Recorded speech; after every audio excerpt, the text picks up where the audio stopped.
Hey, good evening, everybody. Welcome to 20 Sides to Every Story. We are coming back around to play another session of Temple of Elemental Evil, and we've got the lucky winners here that are descending into the Earth node tonight.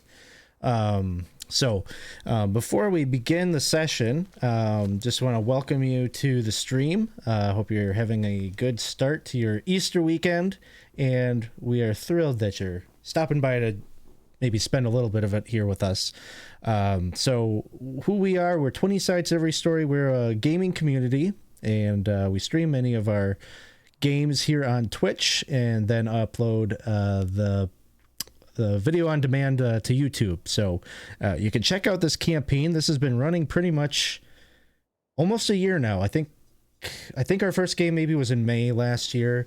So we're just about on the 1 year anniversary of this campaign. I guess a few special things about this game that is different than maybe some of the others that we have is that this is our community campaign. And so what that means is that these are drop-in, drop-out games that we offer to members of our community to come and play a game with us online here. And thank you for the cheer. Appreciate that. Yeah, we run, it's sort of weird because we're kind of in like little bottle episode sessions right here with static groups. But generally, these are, when we run one of our community campaign games, we'll put up a sign up in our Discord server, and I'll put the link there for that in our chat, so you can come hang out with us on Discord. But normally that's how that would work. They would just be like kind of one-shot things that are within the framework of a campaign, so each group could be different. But right now, because we are sort of in the final throes of this campaign, I've invented this scenario where they're going to split up and be in the same group for maybe 2 to 3 sessions or so, or longer. I don't know. Some of the groups might be able to stretch the content out longer than that. I don't know. Maybe. We'll see. So there's that. If you'd like to support the channel, if you've been watching us for a while and really enjoy what we do, and you'd like to support me in being able to kind of continue to do this, you can check out the Patreon page.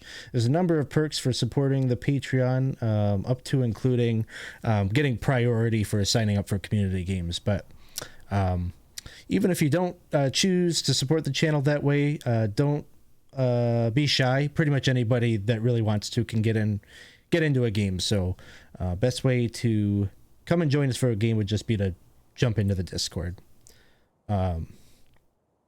Other announcement things, we will be doing is it our first? Yeah, our first charity games for the year will be starting up here in May, from May 9th to starting May 9th and running the week of May 9th. I can't add right now. So that week, we're doing a number of special games to raise some money for the Center for Suicide Awareness, which is an organization that we've been supporting since, I think, the first one we did was in 2019. So we've been at this for a few years now. And in previous years, it's just been me running games, and now we're so blessed that we've got so many people that are gonna donate their time and talent and ability to run games to do a whole week of stuff. So it's really awesome. And so you can see the schedule for that in our Discord page as well. And we hope you'll come around and check out the games that week and help us raise a little bit of money for this really great cause.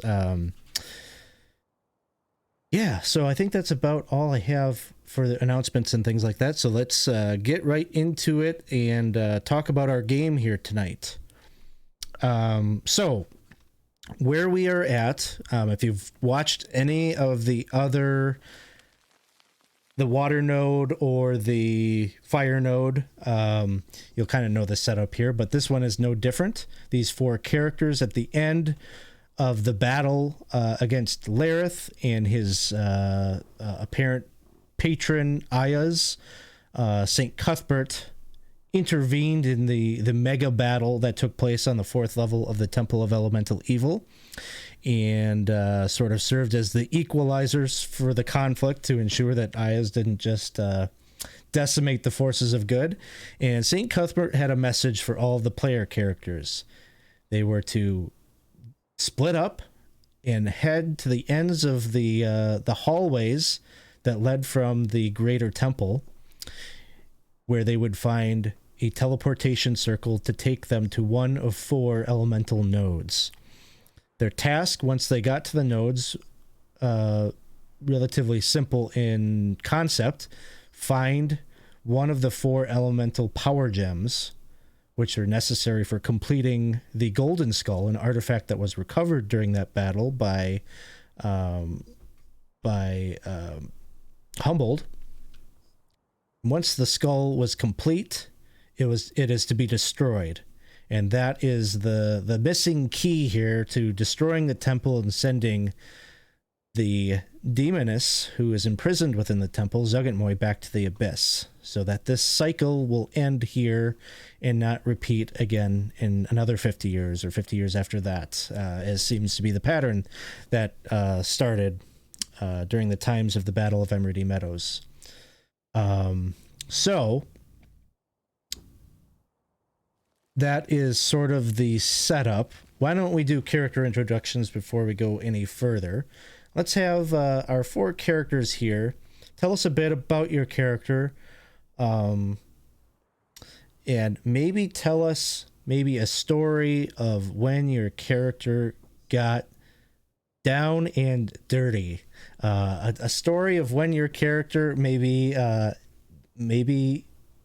delved into caverns, or you can interpret it however you like. Maybe their experience as a young person, gardening, or whatever. What is your relationship, your character's relationship with the earth, and maybe a story about that? And so,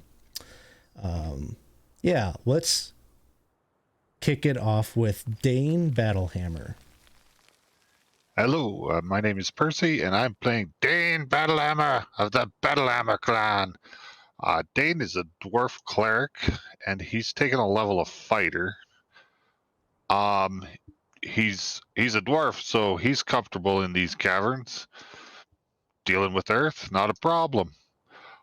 Dane is probably unique in the campaign that he can't hear anything. So he was busy in combat when Cuthbert came through. He didn't hear a word the guy said.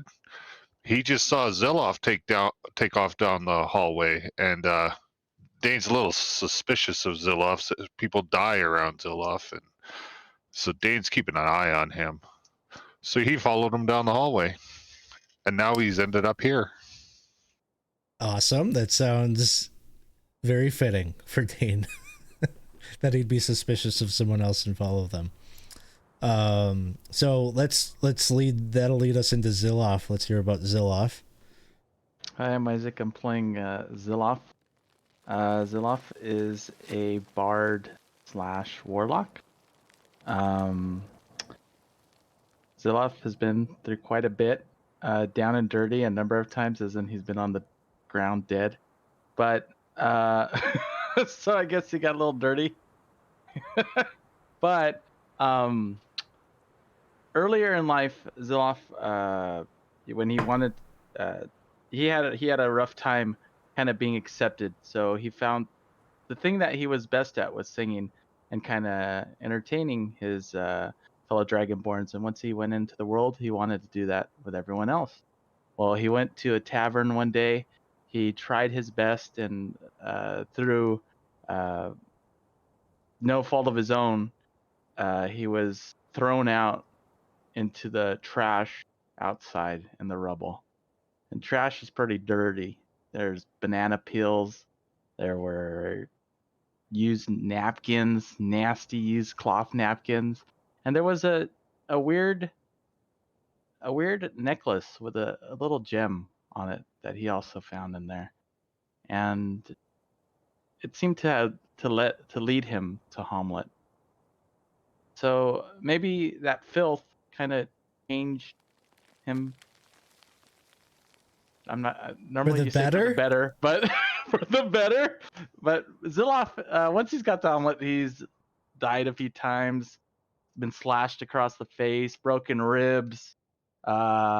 He's questioned himself multiple times. He's feel that he's gotten quite a few people dead. Bad luck seems to follow him wherever he goes.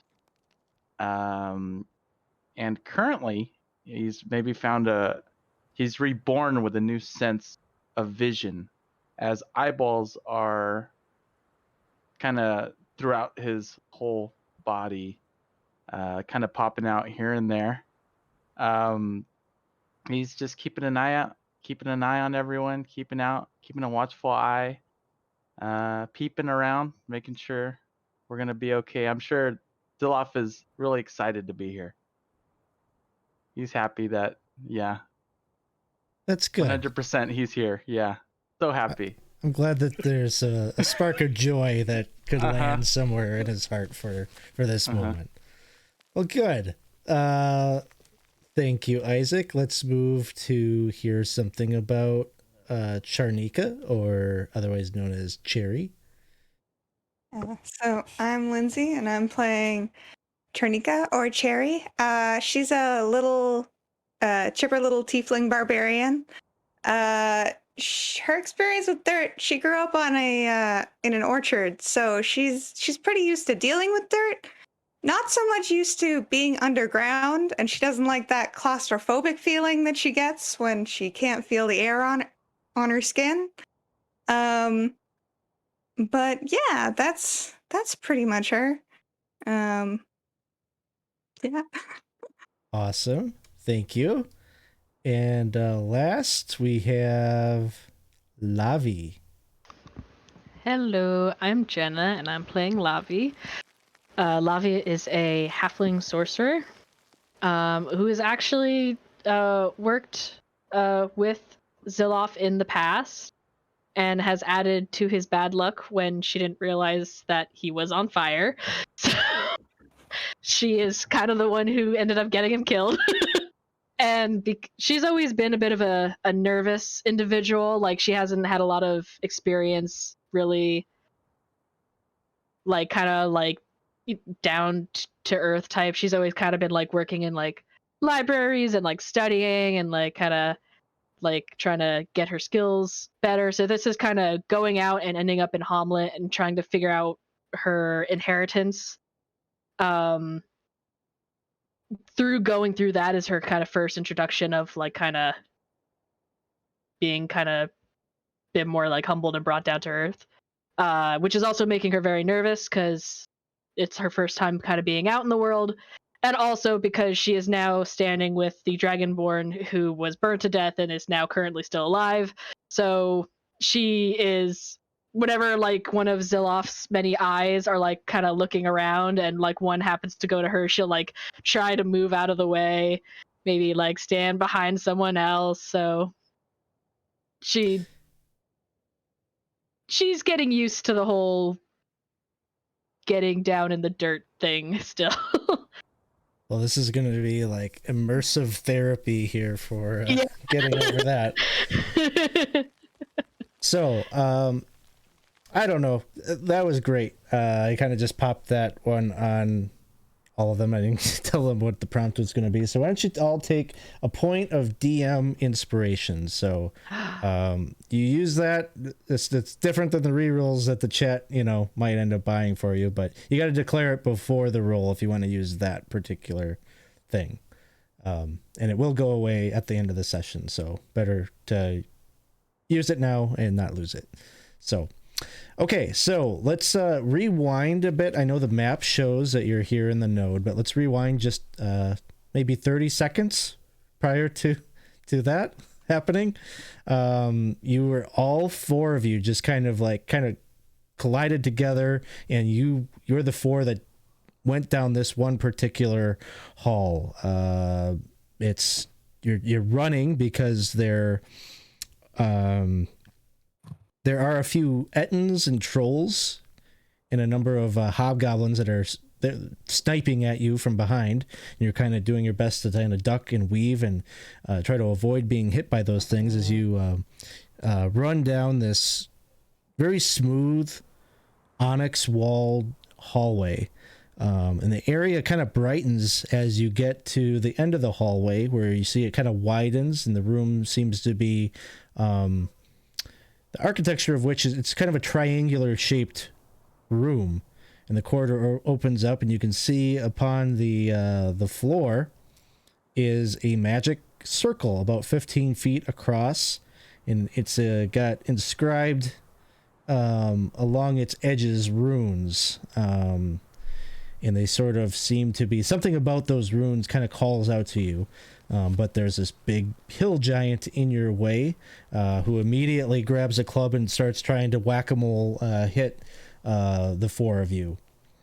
Also, the ceiling here is quite tall. It's about 20 feet tall, and there are two winged gargoyles that are kind of flittering and flying and clinging to the red and white striped walls as a result of a channel divinity that Donovan had used in the previous battle just a few moments ago. So the four of you make your way to the circle, knowing, with the words of St. Cuthbert having given, well, at least three of you a divine directive as to what to do.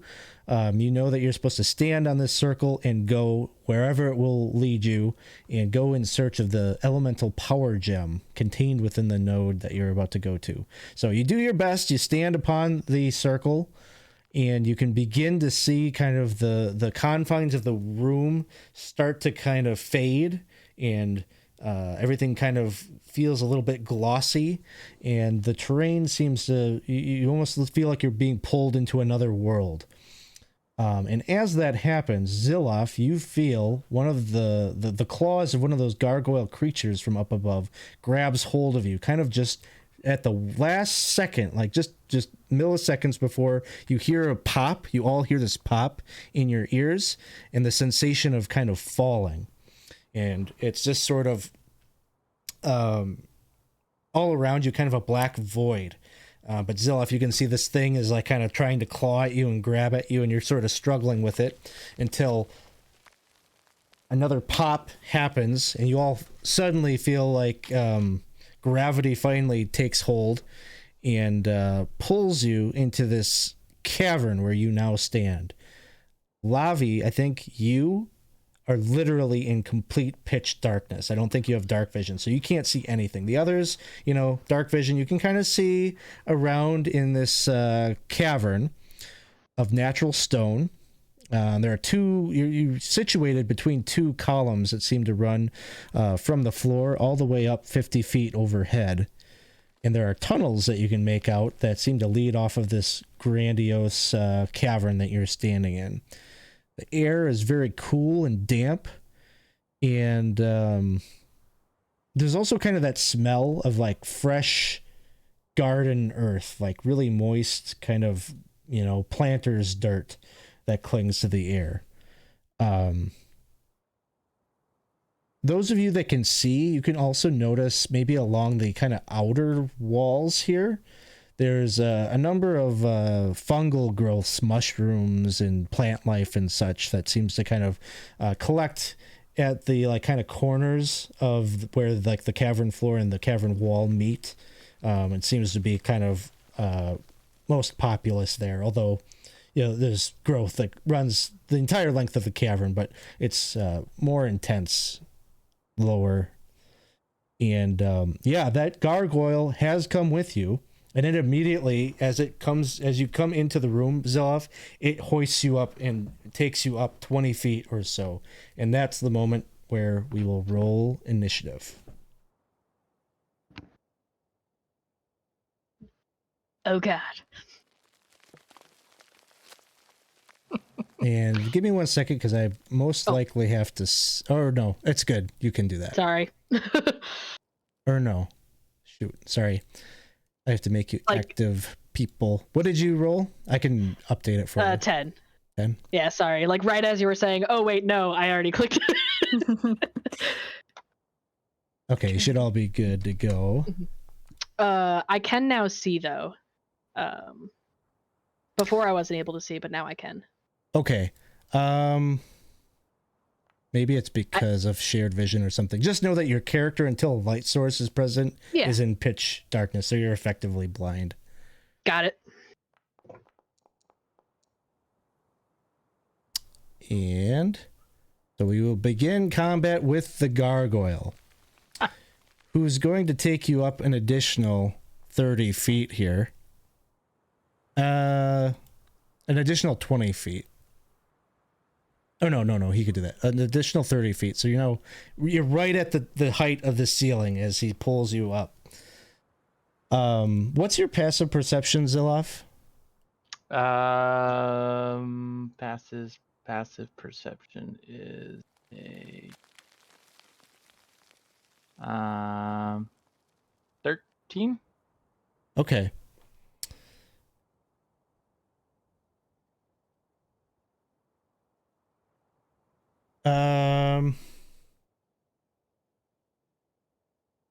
Maybe should I message you something that you see? Yeah, let's do that. I don't know. It might be more funny than me saying it. Yeah, do it.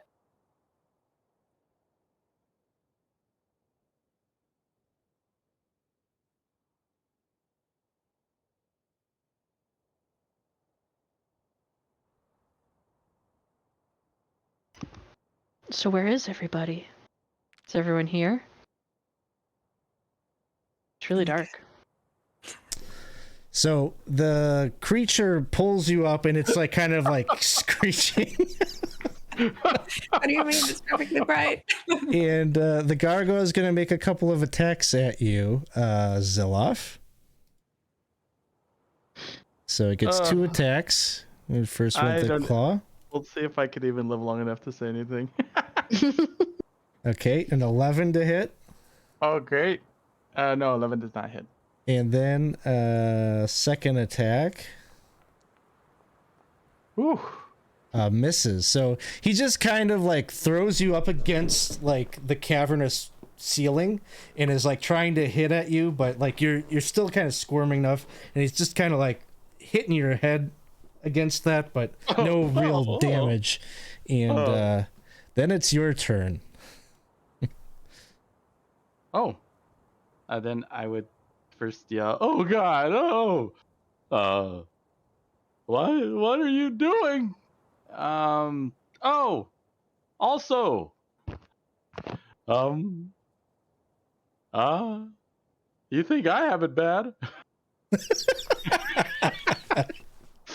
There's something down there in the ground, and it's has a fin, and it's kind of moving around down there. Careful, guys. You can see? Pardon? Yes. Oh God. Oh no. Oh God is right. Be careful. It's not the plan for you all to die yet. No, don't die yet. Yet? Okay, and I guess he is grappled currently. Grappled currently, yep. All right. I guess I. Which all that means is that your movement is 0. Mm-hmm. I'm gonna try to get ungrappled. Try to break free. Okay. You could do either strength athletics or acrobatics. Yeah. He's gonna do strength. I guess another thing I'm not gonna make that. Another thing I'd say though, like as you're breaking free, you can see that this one is damaged. He's taken damage from the previous battle. Okay. So as you kind of break free here, like a piece of like you manage to like hit like a piece of shoulder or whatever that just kind of loosens the arm, and now you're free, but you're going to be falling here in a sec. I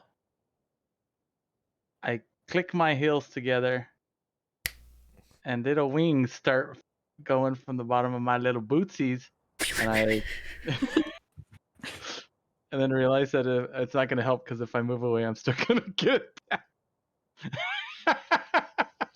I mean, if that's the case, then I would choosing to fall a few feet, would that still give an opportunity attack? I'll say no.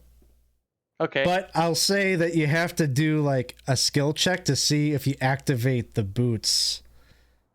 Yeah, we'll do that. We'll Okay. do that. We'll see. We'll see if Dane needs to pick up Ziloff right off the bat. Let's say, give me a sleight of hand check. Okay. Here we go. Sleight of foot.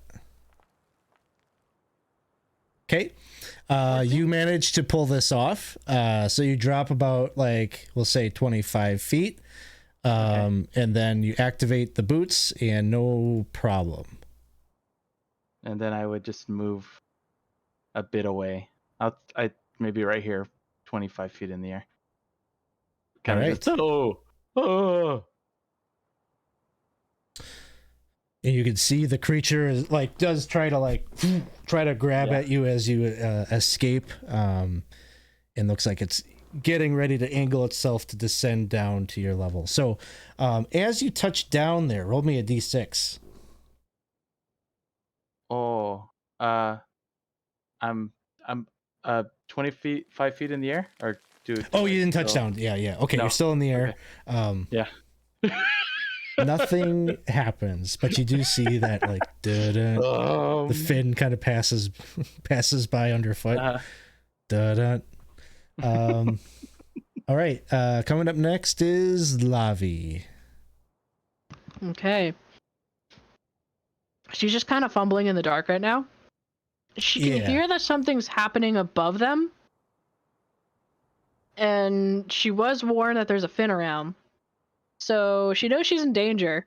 But right now, all she's doing, like, she's like touching like Charmika and Dane and be like, okay, I got 2. Oh, God. All right, he's over there.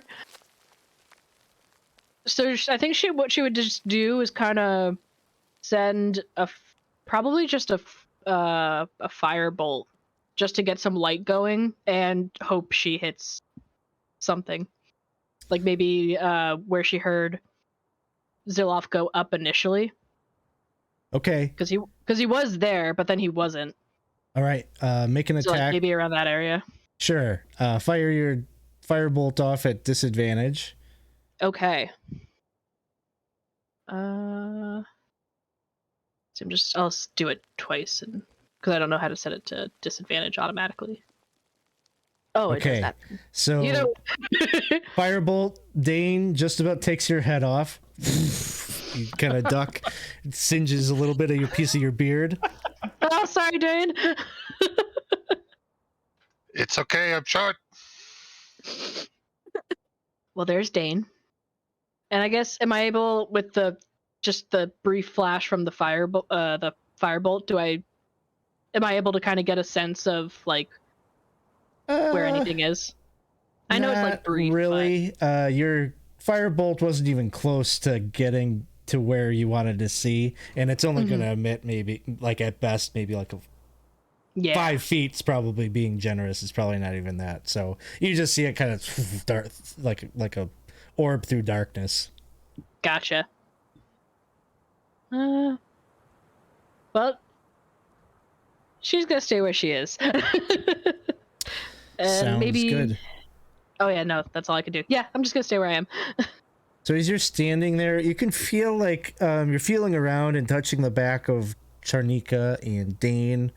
No other rock or anything around you, but underfoot, like it kind of feels like you're standing on like loose rocks. I don't know, kind of like standing on a rocky beach where there's no sand but just rocks. Like it's kind of shifty and a bit unstable. And Lavi, roll me a d6 at the end of your turn. You got it. D6. Okay. So that's the end of your turn. Cherry, it is your turn. Okay, so after hearing about this strange vent, can I see anything? What's your passive perception?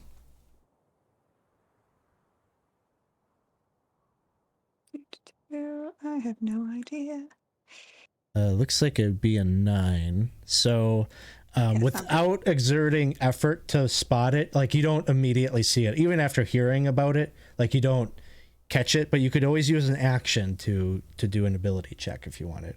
Okay. Do I still see the gargoyle flying up there?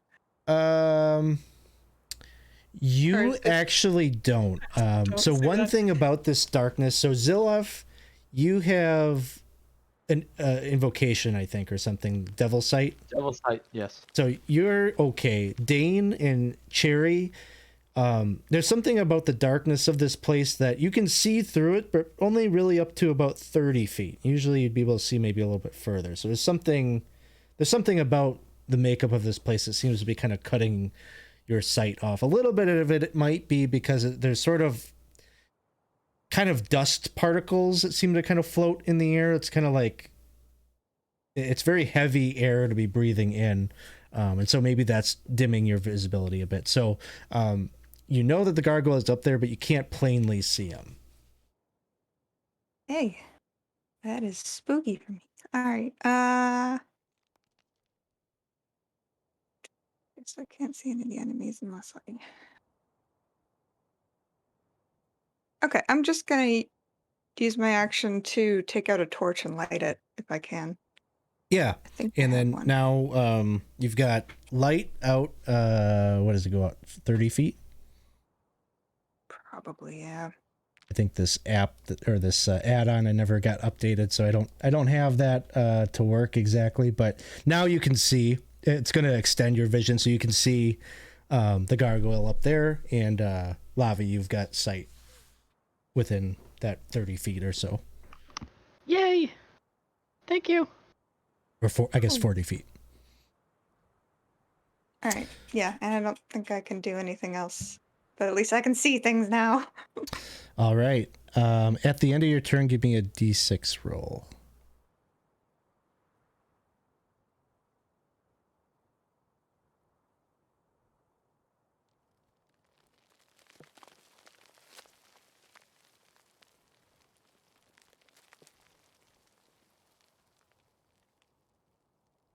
Sorry, I'm trying to remember how to roll in this. Just a random die. Over on the left, in the toolbar, that last button or that last tool thing is a dice roller. If you click that, you could click choose D6 and it'll roll it. Oh, okay. I had moved my thing to the side, so it was blocking it. All right, nothing happens on your turn. And then Dane. Okay, so I can't see this thing. I can see Zilloff got away from it. Yes. Yeah, you can see Zilloff about 25 feet up in the air. Little wings on his boots, keeping him afloat. Zilloff, what the hell? Why would you bring that thing here? And I am going to prepare a Toll of the Dead. If it comes within range, then I will Toll of the Dead it. Sounds good. At the end of your turn, give me a D6 roll. Right. So, back to the gargoyle. Gargoyle will move 5, 10, 15, 20, 25. Come over here and descend down 25 feet. To get within range, and it is just sailing right for you, Zilloff. It's going to move in first, claw out, tries to kind of sideswipe you with that.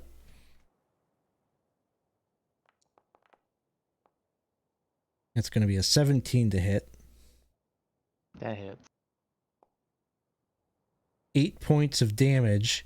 Oh. And as it does, it kind of grabs hold of a piece of your like your bag or something, and like uses that to kind of propel you forward as it tries to take a bite.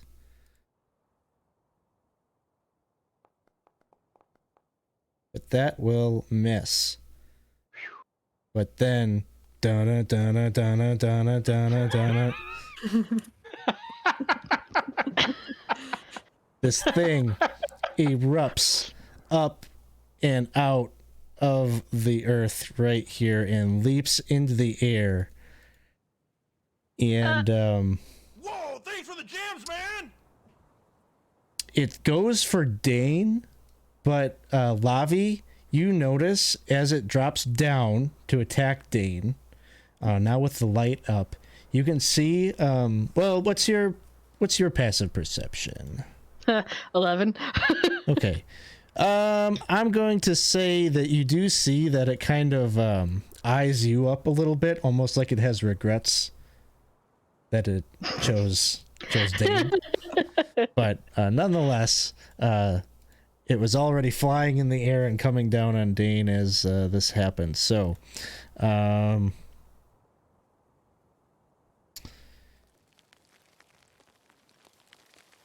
I get to total the deadly?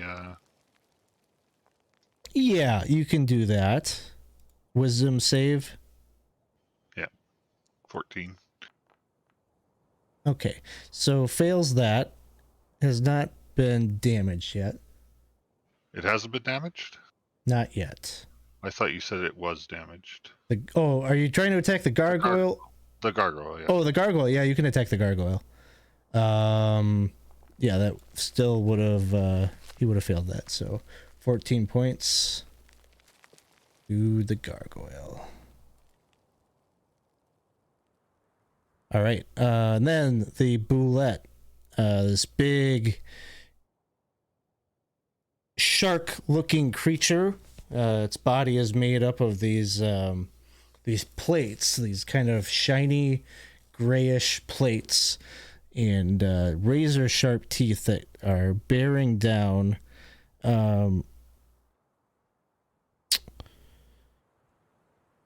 You can give me a strength or a dexterity saving throw, your choice.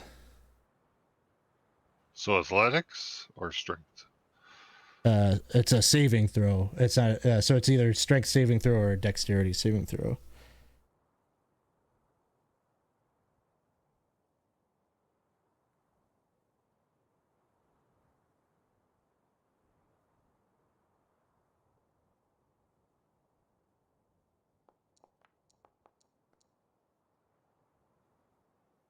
All right, and you make it. So you're only going to take half of the damage that happens here. You're not knocked prone. You're just going to be pushed back 5 feet or so. And here we go.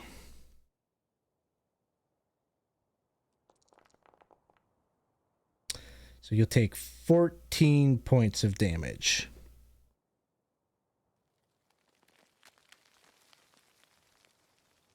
All right. And that is that. What is Dane's passive perception? 13. 13. Okay.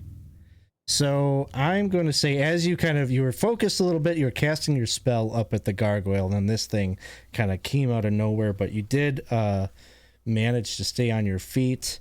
You turned to look at this huge creature that has just landed right next to you, and you can see that out of the top of its kind of the back of its head seems to be some kind of like a fungal infestation. It's sort of on the kind of the top back of it where its skull is, and it just is like this almost pussy looking discoloration that is growing, and it's kind of bulbous, sort of a white color that's just kind of bulging out, kind of where the plate of its head and its shoulders kind of sticks out.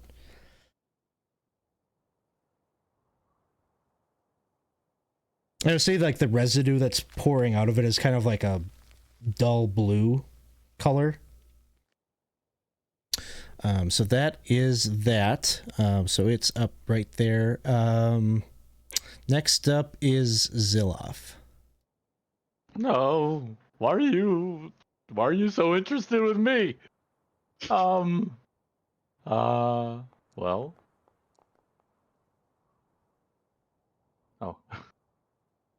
If I would do a Toll of the Dead here, would that be a No, it wasn't. No, it wouldn't Nope, be. I don't it's know. just a saving throw, Because yeah. it's a saving throw. Okay. I am going to first. Because I still have this.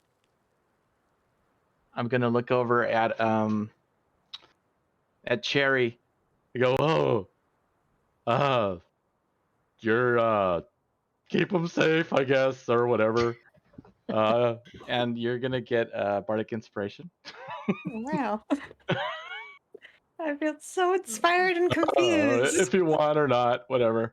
And then he is going to do Toll of the Dead. All right. So Put up a wisdom 17. Oh no. I guess I'll put it up anyway, but no.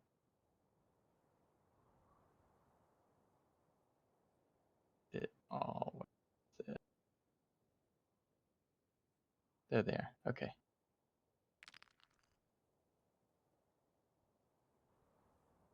The creature just seems to No. grin at you as you Don't grin. invoke that. Don't grin.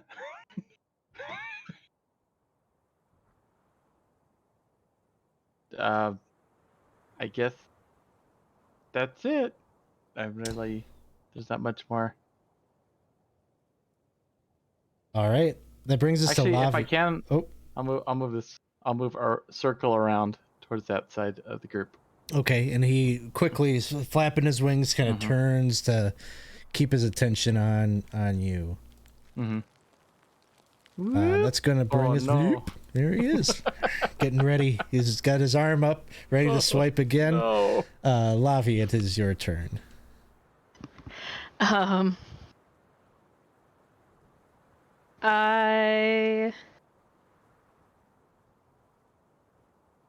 If I were to attempt to hide, that's an action, right?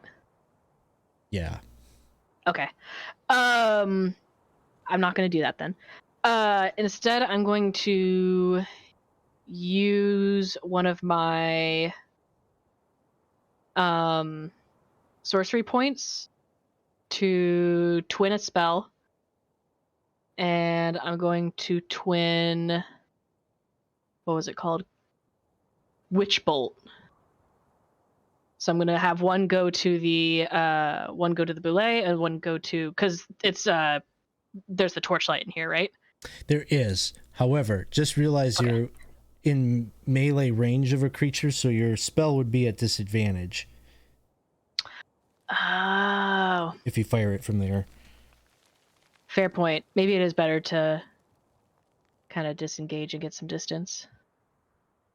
All right, maybe, yeah, I will do that instead. I will disengage and then just get to about maybe there. I should still be able to see from there, right? Because you can still see from there. As you turn to move, the land shark maneuvers over to like grab at you, and you like tuck and roll, like you do like a forward roll kind of thing, and like skedaddle out there. But you can see it's like its eyes are kind of trained on you. Oh no. Oh no. Maybe I'll maybe not go so far away. Maybe I'll just be right behind Char there. She looks nice and strong and protective. So maybe I'll just be right there, not so far away. But that's it. That's all I'm gonna do. Sounds good. Charnika. Yeah. All right. Well, now that I can see something, would it be an action for me to like stick the torch in the ground or something? I can't be holding this thing. No, I think the ground below you, the rocks and whatnot, make it pretty simple to like kind of wedge that there, and it'll stand up and give accurate light, so that's no problem. It's free action. Cool. All right, so I'm gonna quickly jam that thing in the ground, and then I would like to rage, and I'm gonna pull out my what's it called? My axe, And I'm going to take a swing at Sharky. Sounds good. Ability. And if I can find my axe, that would be great.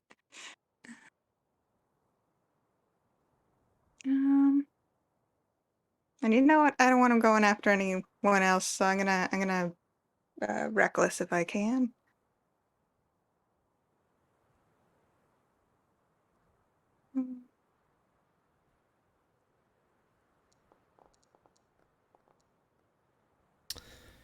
A 15 just hits the armor.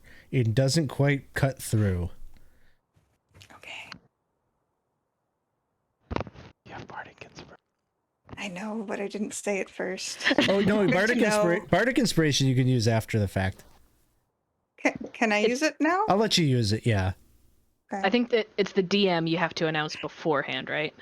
Yeah, I was gonna say I was supposed to announce it before the DM, but I was like, I don't know how heavy his armor is. I understand what you're so- saying. I narrated the result before, but I didn't give you a chance really to weigh in the decision. So I'll say you can, because you might use it and it might fail.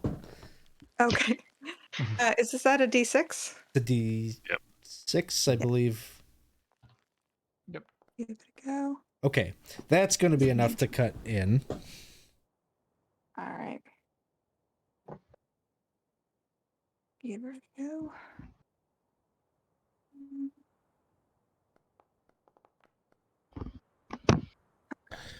And is there and an I extra think 2 on that? There's an extra 2 on that for 10, raging. 10. All right. As you hit this thing with your axe and you slice into it, one of those little white growths on its back kind of bursts, and there's a little cloud of particles that kind of erupts into the air. Give me a Constitution saving throw. Okay.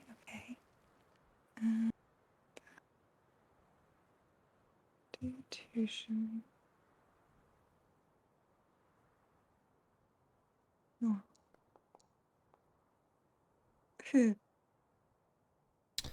What is that? 11. An 11. Yeah. You breathe. You're as you hit and you breathe a bit of that in. And there's nothing like really that happens immediately, but I think you're probably wise enough that there's been enough conversations about fungal growths on creatures and stuff at this point that you know that was probably a bad thing that you inhaled some of that substance. Okay. Cool. Well, just make a little note over here. Love that. We'll Love revisit hearing this that. in a number of hours.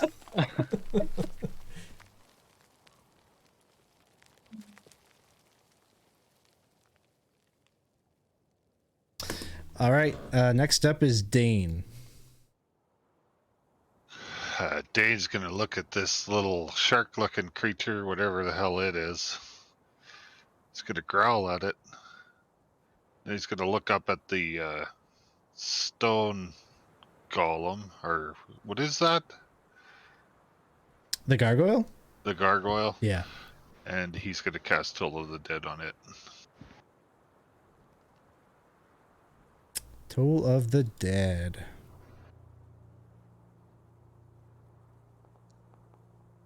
All right, he's going to fail that.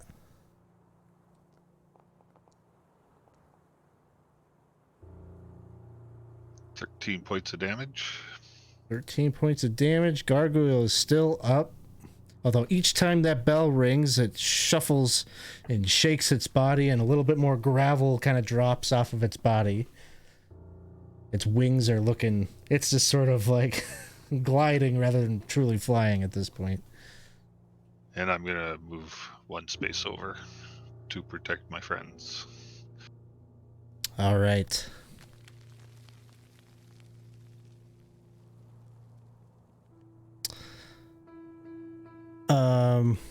Let's see.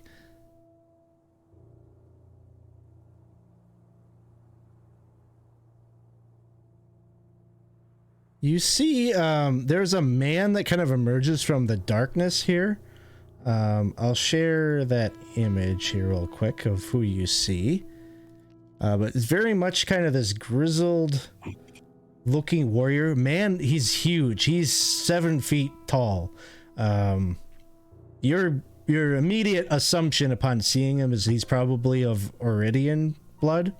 That's what we're using the Goliath stat block for, is the Iridian people, the giant people that can trace some small bit of giant lineage back long back.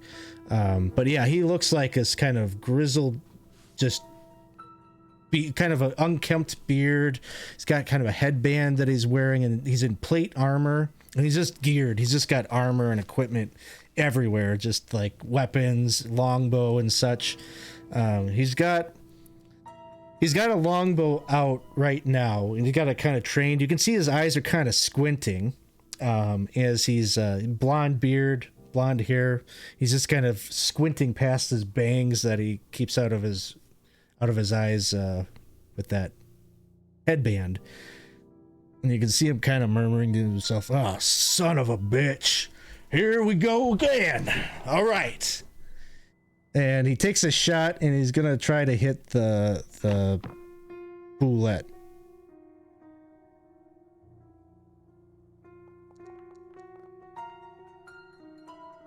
Wild shot, just kind of glides off the armor, just kind of like hits and then like glides right past and drops onto the ground 10 feet away. He's going to take a second shot. That one will hit. 9 points of damage.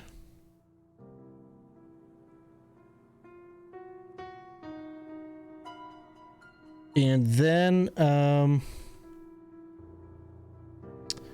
he's going to action surge. He drops his bow, and he grabs this like great sword, and he just comes like running up, and he's going to try to hit twice with the great sword.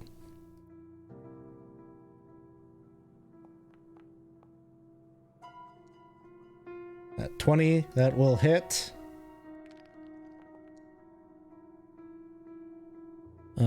He's got great weapon fighting, so he's going to re-roll that too.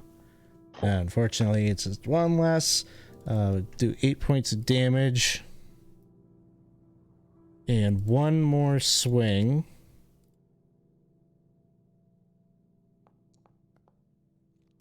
$18 will hit. And he can re-roll both of those. He'll do it.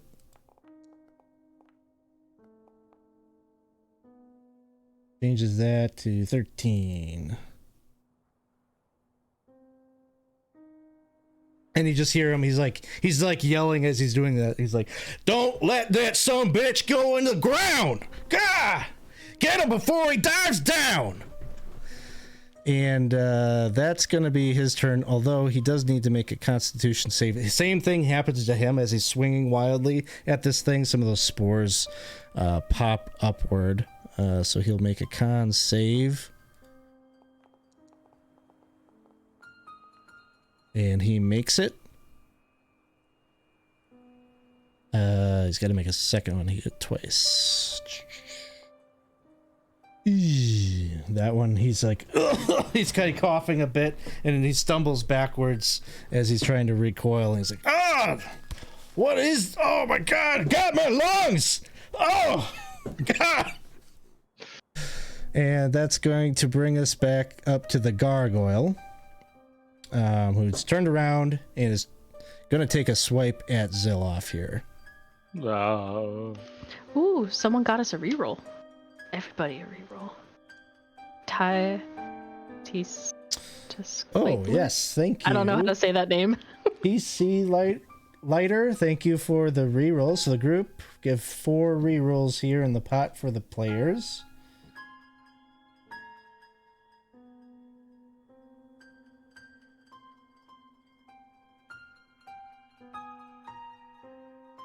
And all right, 22 to hit Zilloff. 5 points of damage. Oh, it's not looking too good. Looks like a tasty snack. And he lunges forward with the bite attack, a 12. Oh. Doesn't do it. The boule will disengage and jumps up and burrows down into the ground.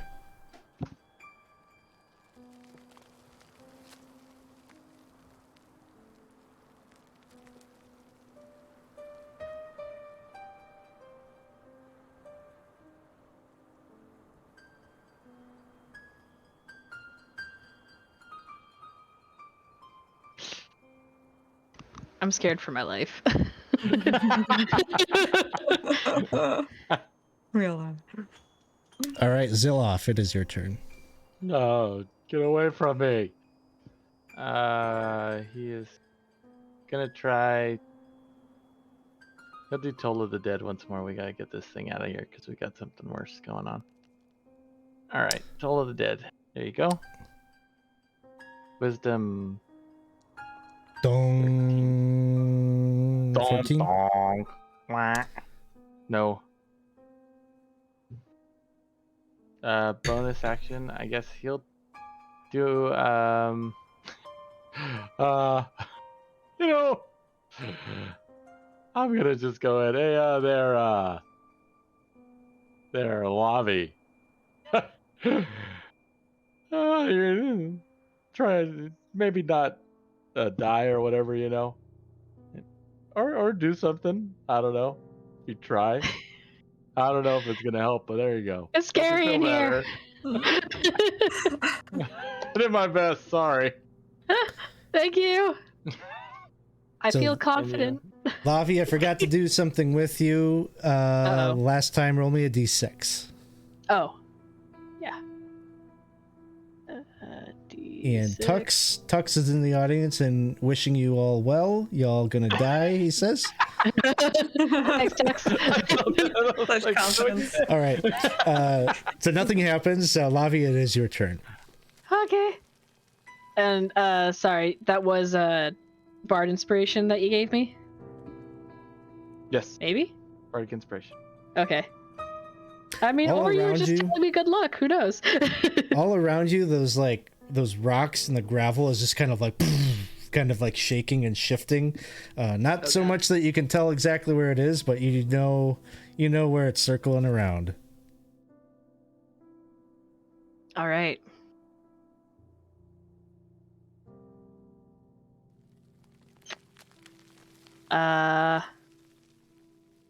Gonna try to keep it guessing. I'm gonna move on to the other side of Dane. I have a feeling it's looking for me, maybe. But then I'll do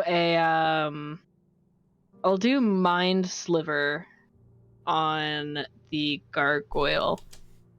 So he has to make a DC 13 intelligence saving throw.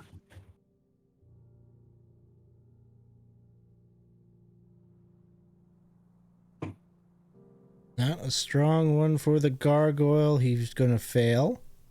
Awesome. And he'll take a d6 of psychic damage. And if, for whatever reason, he has to make a saving throw by the end of my next turn, he gets a d4 taken from that. So that's something, but I don't think you'll need that. That's 5 points of, was it psychic? Yeah, psychic damage. Okay. All right, that works. And he kind of plummets. He was going after Ziloff, and then suddenly just kind of plummets down, spikes his head into the earth, and just shatters. Confidence helped me! No hard feelings. That's it for me. All right, roll me Okay. another d6.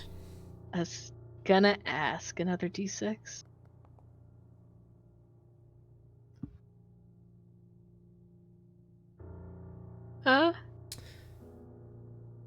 Nothing happens. I saw the brows go up and I was like, what just happened? Charnika.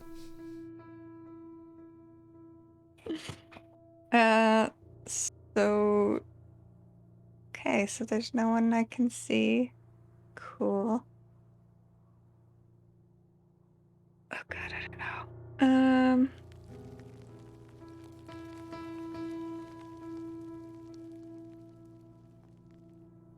Is there anything I can do to try and pinpoint where this thing is, or that's just kind of a lost cause at this point? You could take an action and make a perception check. Or a survival check, I would say. Actually, Actually, maybe it would be a survival check, I would say. yeah, could I just move close to everyone and then hold my action? For an attack? Yeah, for an attack. Sure. Whenever I see it. So I'm gonna, I guess, move to the... I don't know, where is everything? I'm gonna move to the other side of Dane.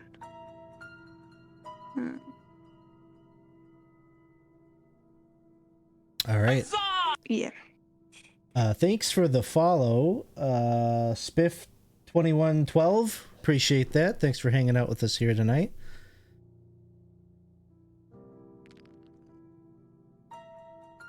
All right. Next up is Dane.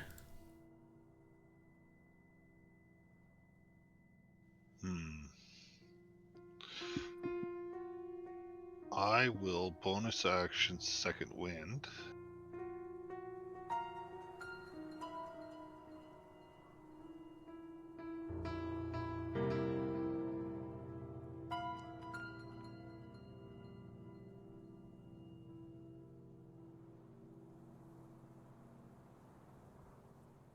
And then I will hold...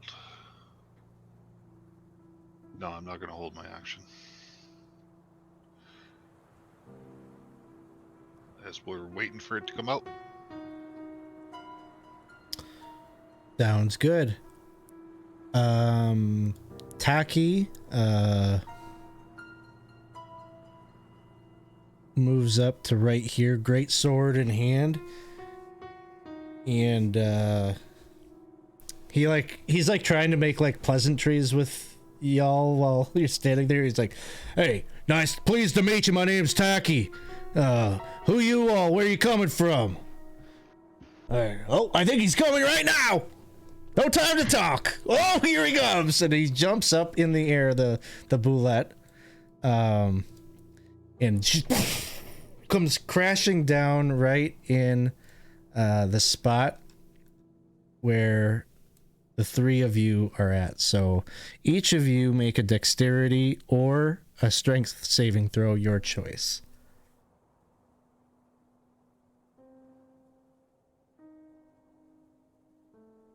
Although I guess if you want, you can, before this happens, like swing and try to hit it while it's in the air.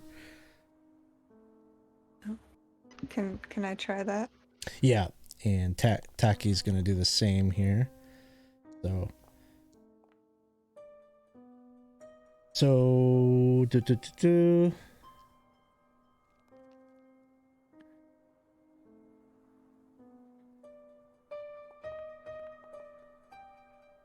19 hits.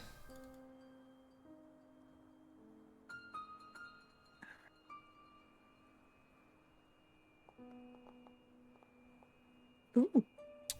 Wow. 17 total. Nice. Taki takes a swing with the great sword.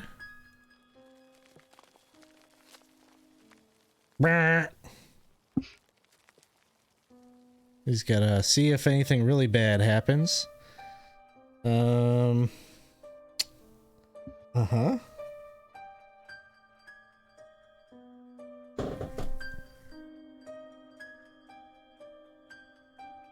So he swings at it, and you see the blade from his greatsword like breaks off of the hilt, and he just is like grabs at his hair. He's like, "That son of that rat bastard sold me a defective weapon!" Gah! And he's just kicking at the dirt. So the rest of you, let's see. Lavi, 23, that passes. Dane, a 15, fails. And Charnika, that's going to fail. So, Charnika and Dane, you're both prone. And you'll take the full damage. Lavi, you're just pushed back 5 feet, and you'll take half damage. Okay. And I say just like it's not going to be a lot either way. So 25 is the total. What kind Half of is damage 12. This is half of it's bludgeoning, half of it's slashing. Okay. So I think for you it's all halved. So Yeah. I got 2 hit points left. Now, can I ask a question? Can I use interception on this? maybe. What's interception?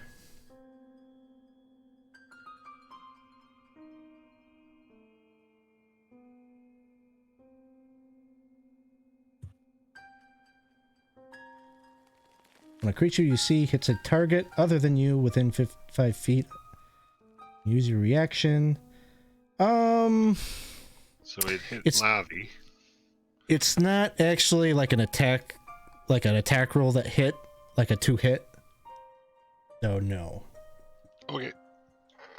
If you could use it like on its bite, like if it made a bite attack, you could.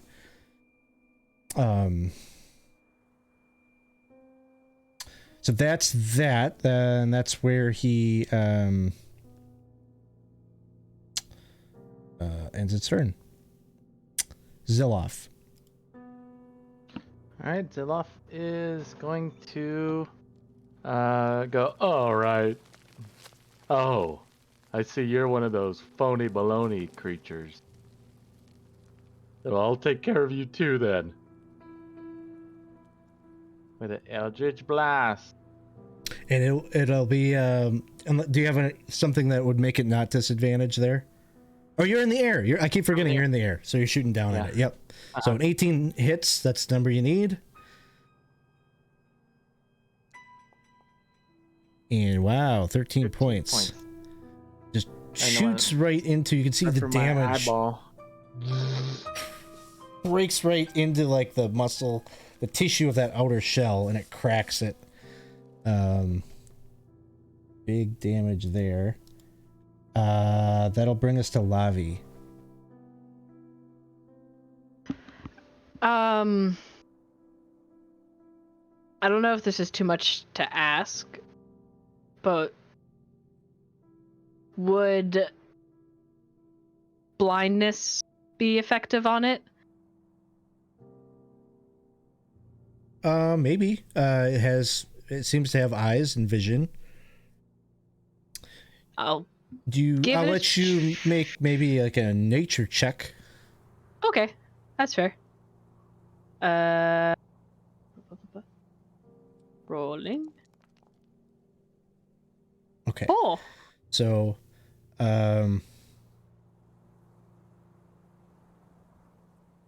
18. So one of the features that you know of boulettes is that they can sense tremors.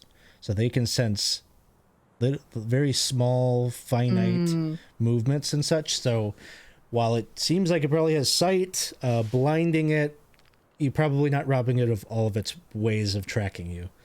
Gotcha. Okay. And an attack of opportunity is a reaction, right? Yeah. I'm gonna use Shocking Grasp, and I hope I hit. Okay.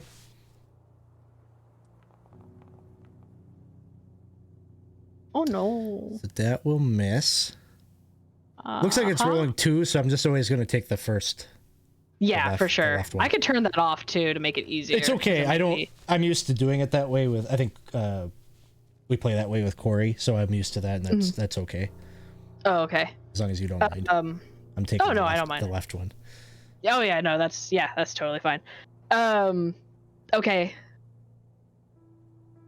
I. You do have rerolls, remember. You got 4 rerolls that the chat purchased. Oh, may I use a reroll if people don't mind? Sure. Always. I'm gonna use Always. one. The only way to get more is to use them up. That's true. Okay. Unfortunately, you kind of fumble. You're trying to grab. You're not really sure where to grab hold on this thing. And the little shock that comes from your fingertips just like doesn't seem to like really penetrate anywhere or cause any harm. Yeah, that little fungal thing on the back is kind of grossing me out. So I'm just like, no. Yeah, trying to avoid touching that. Yeah. And its head is like right in your face, so it's hard to. Yeah. Yeah. Yeah, that's it. All right. Cherry. All right. Yeah, I'm just gonna do what I do, which is swing a big axe at a big thing. I'm gonna reckless attack this one. 'Cause he seems beefy. How is he looking, by the way? Does he? Are we making any kind of dent? Or does he seem fine? Well, he's got like a big piece of him. His shell has been kind of caved in by the force impact of the Eldritch Blast. You've cut into him. Taki's he's looking cut up and wounded, and then you get a critical hit. So, Oh, yeah. Let's go. All right. What do we got? That is 11 and 13 plus total. 2. I think it's just plus. Yeah, 13 total. Sorry, math. Yeah. I'd have you make a turn. con save, Oh. but we already did that. Yeah. Also, I'm gonna use the half my movement just to stand up, not be prone anymore. Okay, and probably get out, like kind of get out from underneath him. No, I'm gonna whack him underneath. Um, I'm gonna roll out. you could if you did though.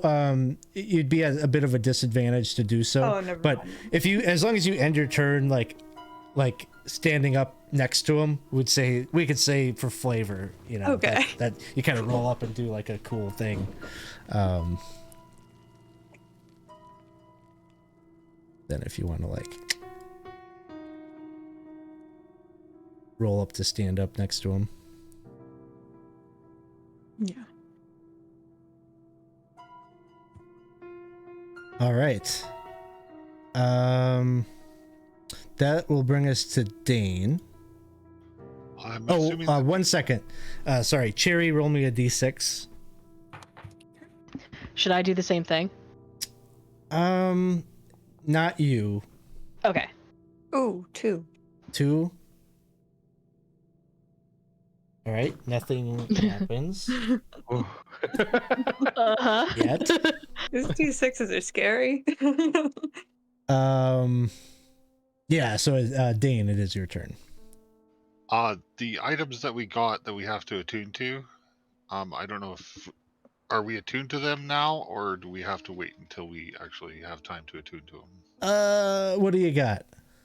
The staff of striking. Staff of striking. Let's just say that was like a thing that St. Cuthbert kind of like allowed you to be attuned to your magical items that you came in here with, so you got it. All right, I'm going to stand up. I'm going to move to the front of this thing. I'm going to swack it with my staff of striking.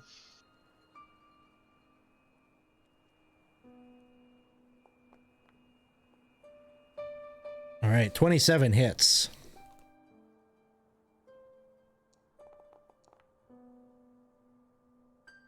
6 damage. 6 damage. All right. Bonus action, War Priest.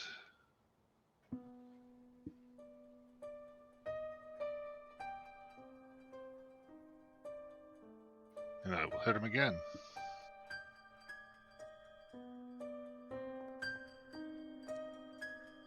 That'll hit.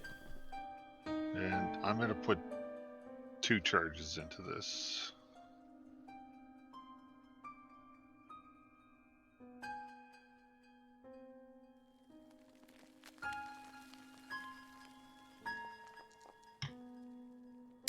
15 points of damage. You just whack this thing on the head, and as you do so, it seems like you kind of have stunned it.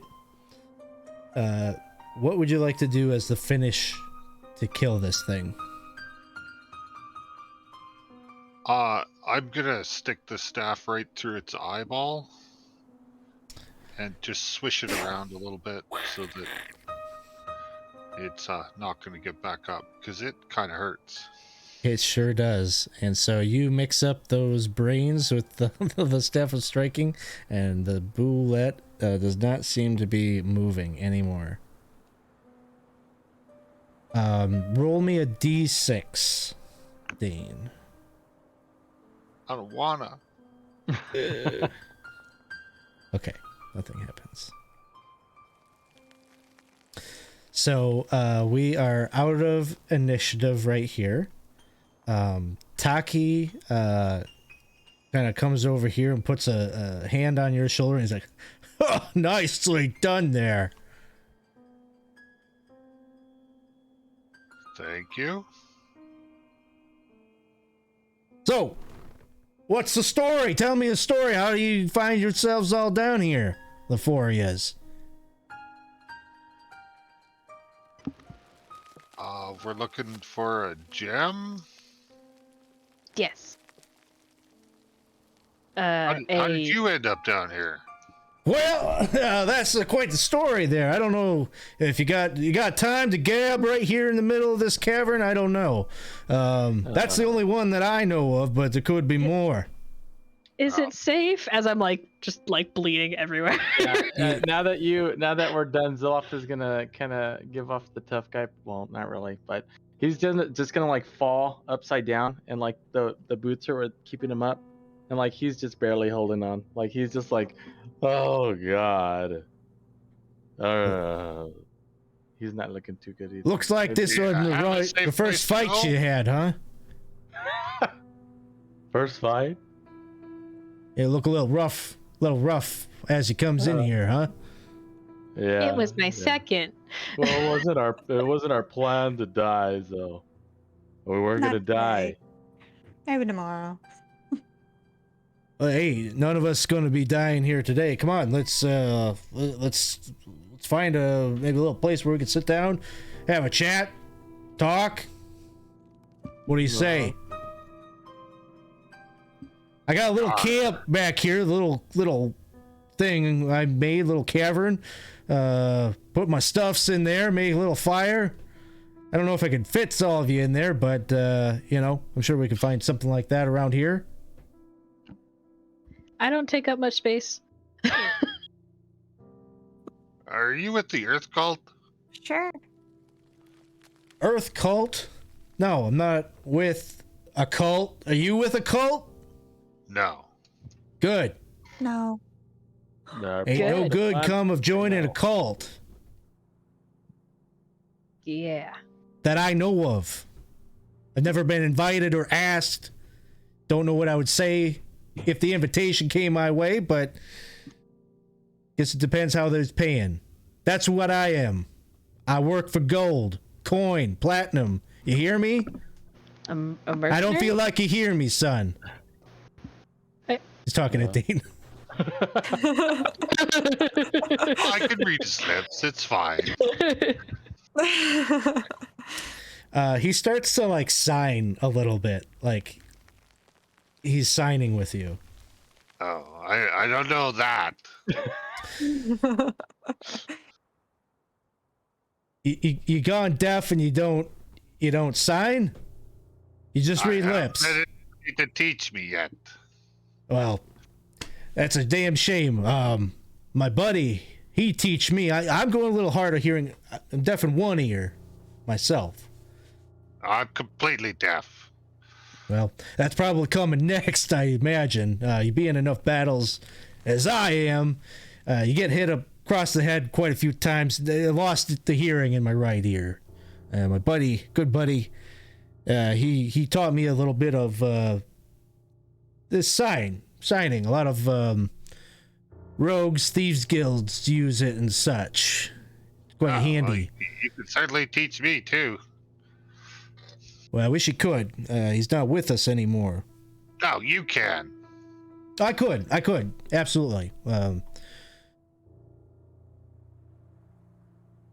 That's all fine and dandy, and it's great that you're all learning new things, but I'd really like a place to maybe lay down for a bit. Well, Yar, that Yes. sounds good. well, I'm happy to show you my outfit right back here if you want. Like I say, it'll be a little cramped, but we might be able to make it work if you're comfortable with that. Sure. Yeah. Sounds good to me. Sure. So he starts to kind of walk to the south here. How's Cherry looking? I'm not sure. I can't get my thing up. Cherry's looking an 18 out of 41. Ooh. Not bad. Not bad. Man, we took a beating on that one. Yeah. Yeah. Yeah, Zilop's at 1 hit point, so. Oh. Oh my god. So this, So like this he's dragging his hands along the floor. As I'm he's just- doing. No, as his feet are like floating on top, his hands are just dragging on the floor. roll me a Oh. d6, Zilla. Okay.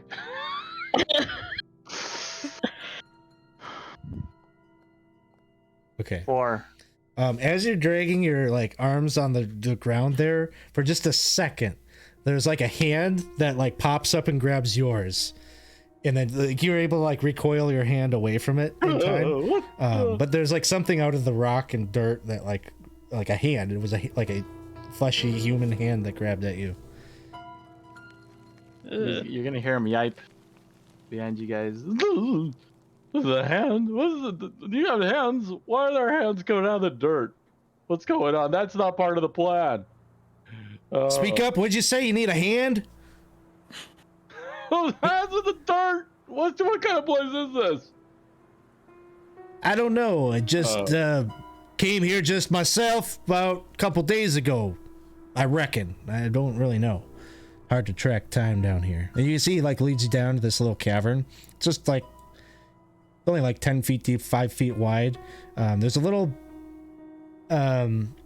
it looks like he's kind of like created like a little bit of a curtain just kind of out of like some traveler's clothes and cloak that he's like kind of hanging there, more or less just like a clothesline that he's using to create sort of a barrier there. And he kind of brushes that aside, and inside this little cavern you can see a couple of bedrolls and a little kind of fire pit there that just has some like makeshift stuff that he looks like he burned up to maybe cook something or whatnot.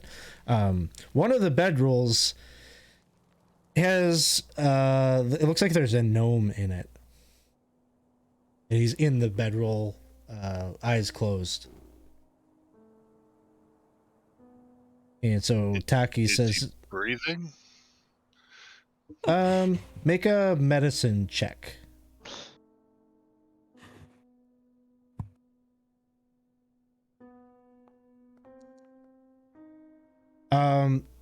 He's breathing, but it's like really shallow. Like you're pretty tuned into like observing really subtle things now with reading lips and whatever, but like it took your discerning eye to be able to see that. And as Taki is talking, he's referring to the man that's laying there as being deceased. He says, yeah, it's a damn shame what happened. This is my buddy, like I was telling you, the one that taught me how to sign, named Wanalon. Come a long way, me and him, but he didn't make it. We were trying to eat we were getting real hungry, being down here and whatnot, and there's all these mushrooms or whatever around. Thought we might draw straws and see which ones were for eating and which ones were for whatever. And well, he drew the short straw, and he thought, you got these black mushrooms and these white mushrooms, and he thought he recalled some knowledge about black mushrooms being poisonous, so he decided to take chances with the white fleshy ones, and boy, looks like he chose wrong.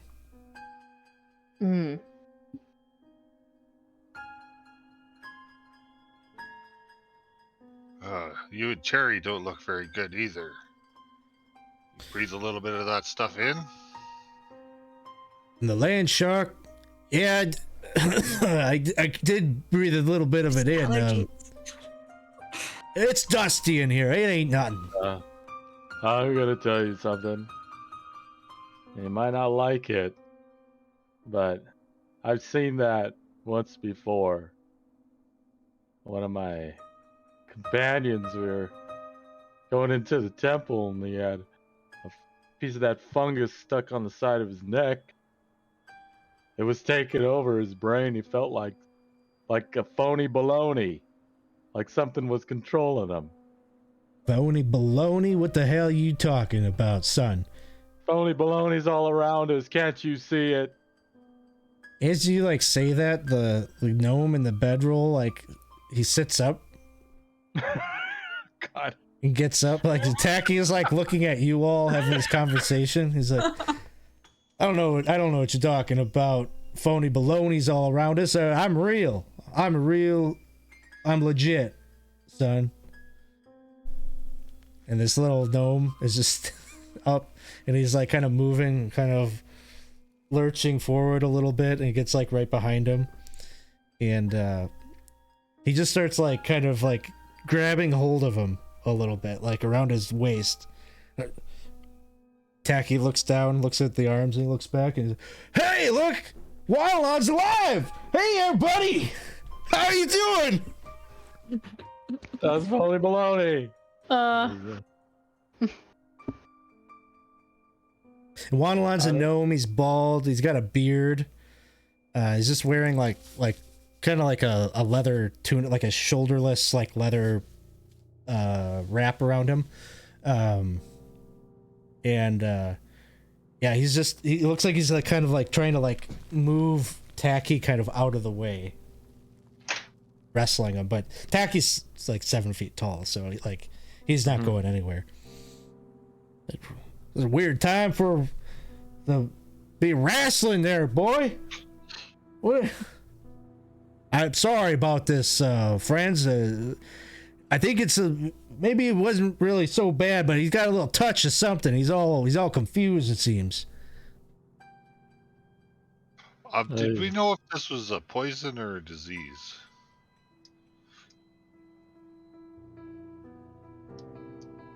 What's that? The stuff that Charnika and him breathed in? Mushroom thing.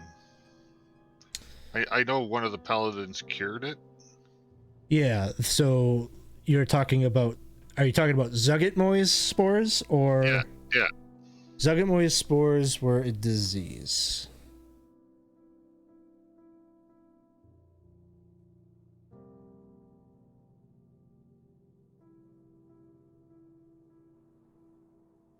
And is that like what we're seeing here, or?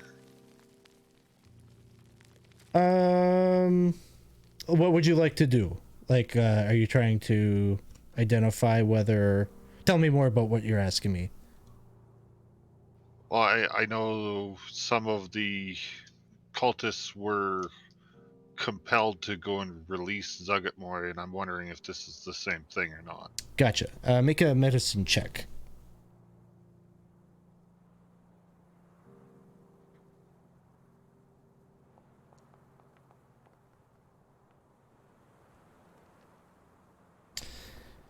Hard to tell. You're not able to without getting him like under control and like looking at him. You're just not able to tell from what's happening here.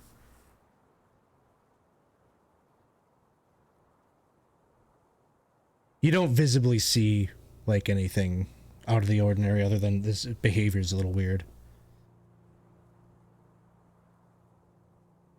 All right. Well, I need to go to sleep. Can we sleep here?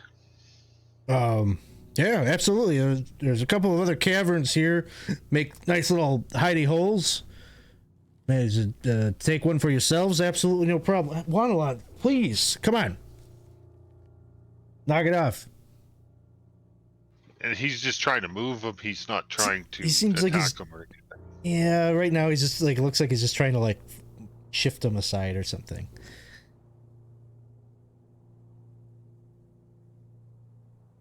Casey, thank you for the DM reroll.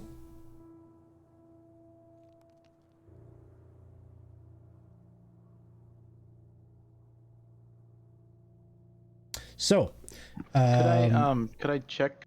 Could I at least take a look to see if he has something growing behind his neck? sure, you can make a medicine check as well. Medicine? Okay.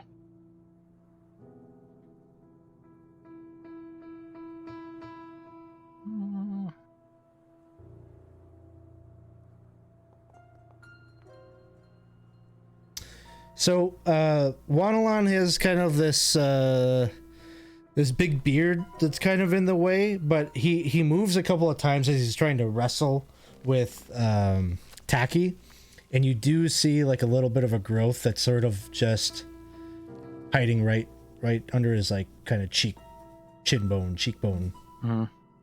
and it's sort of a same coloration as those Zugget Moist spores you've seen elsewhere. Guess what, everybody? Yeah? We got ourselves here a phony baloney. Oh, Wanalon he's no phony. He's the real deal. He's a great rogue. He's just off a little bit is all. He got sick. Tell him, Wanalon. Why are you so quiet? Usually he's real chatty. He's real chatty. And then finally, like, Tacky kind of grabs him and just, like, kind of pushes him off and, like, shoves him to the ground. And then Tacky turns around and steps back as he's kind of looking at his friend now, like, face to face. He's like, what do you know? What do you know about this? What's going on with him? You seem like you know something about it. You've encountered it before. Hey, help him. I could help him. I've come up with an extensive plan to deal with the phony balonies. It's quite simple, actually. Do you want me to help him? Yes, I want you to help him. And you can see Wanalon like reaches into his like bedroll and he pulls out a dagger and he stands up. Oh. So off it, upside down. He's gonna do an Eldritch Blast. All right.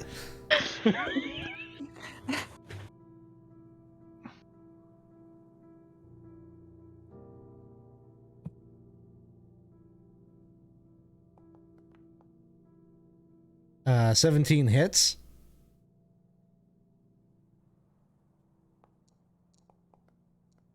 And 12 points of damage to Wanalon. All right. Let's roll initiative. Let's see. Oh, 1 second. I gotta remove this guy. Okay, go ahead now.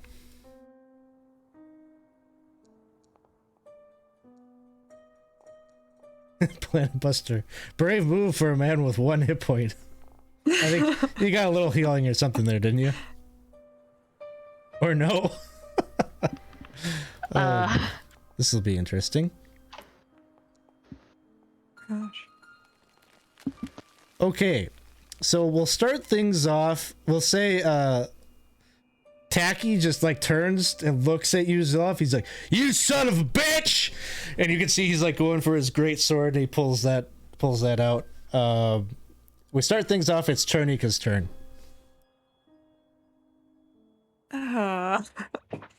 The Gosh, this is all happening so fast. Yeah. Oh no, yeah, he doesn't have that anymore. He pulls out one of his other weapons. It's just the hilt. He pulls out a flail. He's got a flail. He's just like, "I'm gonna knock the shit out of you, boy."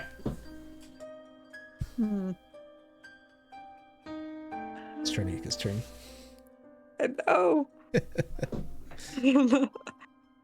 I'ma just try and grapple Taki? Maybe I can't. He's too big, isn't he? You could try. Okay. I'm not. It's not impossible. He's 7 feet tall. He's big, but he's not like. It's not impossible to grapple him.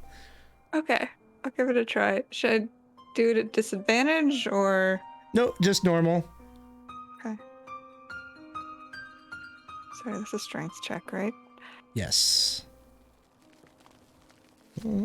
Reroll? Yeah, I'm probably gonna use a DM reroll here just because. Have to. Oh, I thought that was Char's roll, not you. No, I didn't want you to reroll. Now I'm 14. You got yes. this. He's going and reaching for his weapon. You like grapple him before he can do so, and he's like, "Hey, what is this? What are you doing?" And thank you for the DM reroll. I will just keep using these if you give them to me. Okay, so you got him grappled. You got him kind of like his arms like tied behind his back. You got him kind of held there. Whoa, so don't kill the new nice friend we just made. We literally just got here. And I'm holding this guy to so he doesn't attack Baloney. people. Dane, it is your turn.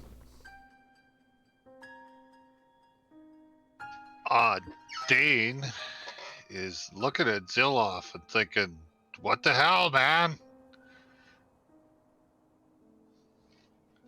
We can't just go around killing people because we feel like it. And he's going to step in front of this Taki guy to make sure that he doesn't get to the rest of the group.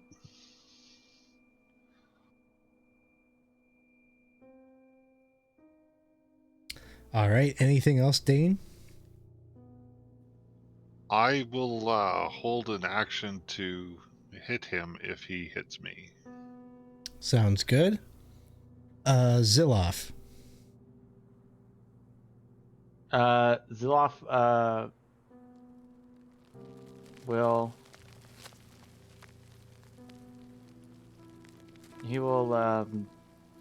disengage and fly up 30 feet and just look back down.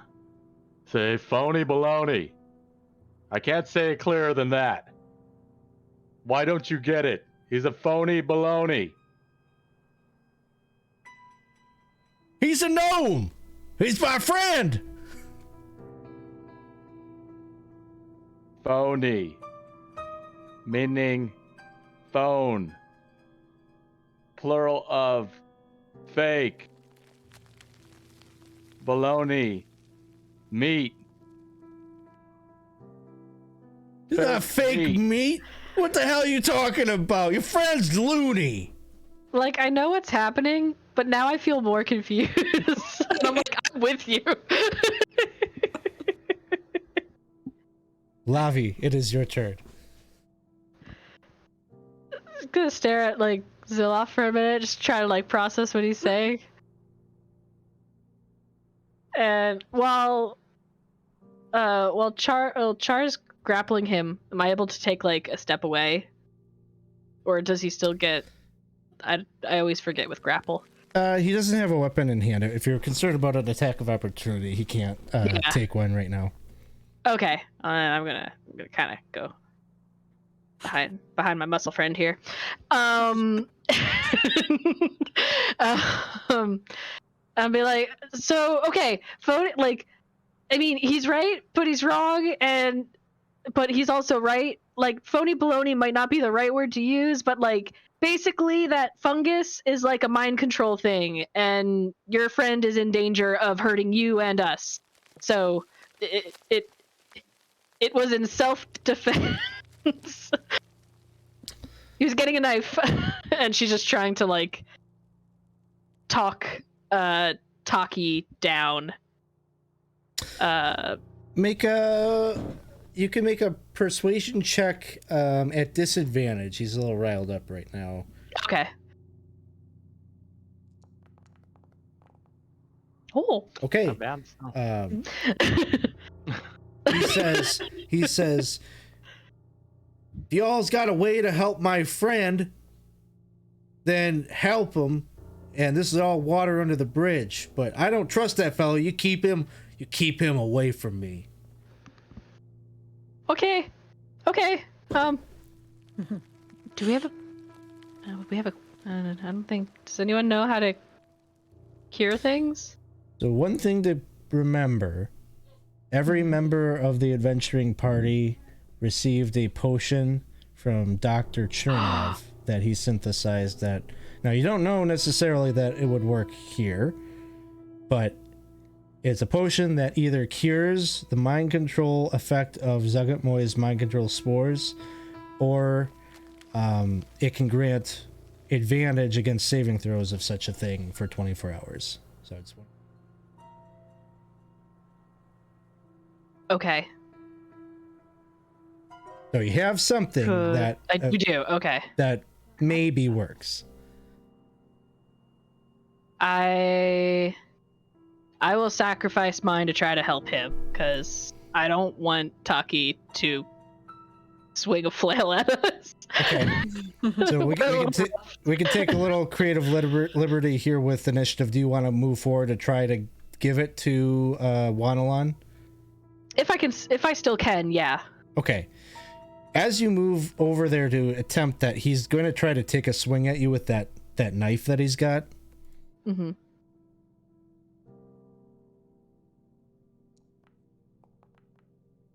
But he's going to miss. Give me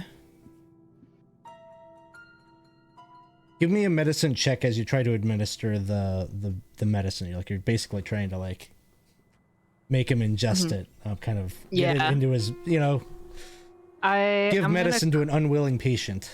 Yeah, can I do the DM inspiration for this? Sure. Just right away. Take advantage on the roll. Yeah.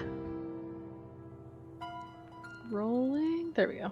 And you got it. So as he goes to swing the dagger, you kind of use that as your opportune moment to kind of jump up, and he's about your size, so you manage to get the vial into his mouth and grab his nose or whatever, make him choke it down. And as that happens, you can quickly see that he sort of falls backwards onto his rear end and looks a little like kind of dazed and confused. It just begins holding his head and then sort of like leans over on his side. There, and I'm gonna kind of like pat his back and keep my hand away from the fungus, but I'm just gonna be like, it's okay, you're okay. Like, more so to show Taki that we're not trying to hurt him, but also because he does look in pain. So she's just trying to soothe, I guess. Okay. We can break from initiative here. Taki seems, Ternika, you got him held. Seems like he kind of calms down. He's like not resisting you, but he is just like giving a nasty look to Ziloff. I'll let him go. Do you let him go? Lunge. He just points his finger right in Ziloff your face, and he says, "You stay the hell away from me. You're psychotic." And then he turns around and he kind of goes into his little cave here. He's like, "We all just need to take a rest. Divide up the remaining caverns for yourselves. I don't care. Just keep him away from me." I'm gonna pull out my bottle and I'm gonna hand it towards him. You might want to drink this. Unless you want to end up with like your friend. That same stuff that she gave Wanalon.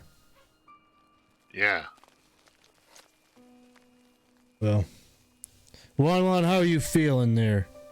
And he's just like, "Oh, feeling okay there, boss. I don't know. I think I lost a few hours here. But I wouldn't eat the white mushrooms. They're no good." Yeah. And he just kind of chuckled. "Okay. Well, seems like whatever this is helped him, so I guess it's bottoms up." And he downs it. "Thank you." Thank you for not hitting us.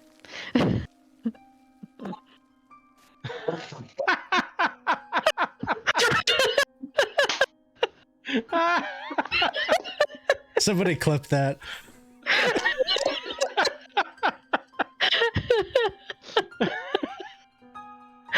Oh god. Chris Jones popped up for a Chris second. Jones. He never reads the names of the voice channels.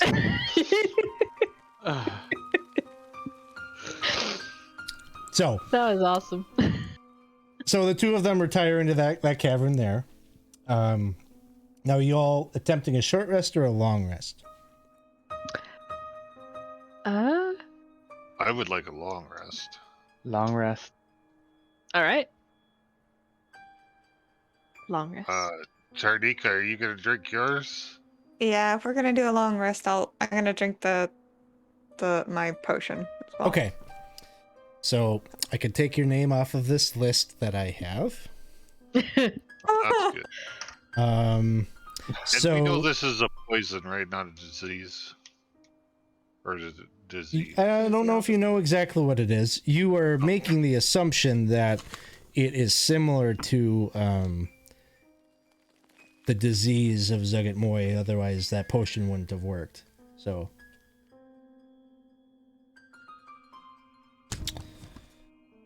I don't know if either of you guys can cure diseases or not, but I can't. Nope. Look at me. Yes. That's his answer. She just keeps Yeah. staring at you. She like is waiting. Will not blink. And maybe Ziloff, we don't go around trying to kill people. Listen, you have to understand. The plan doesn't involve any phony balonies. There's a plan.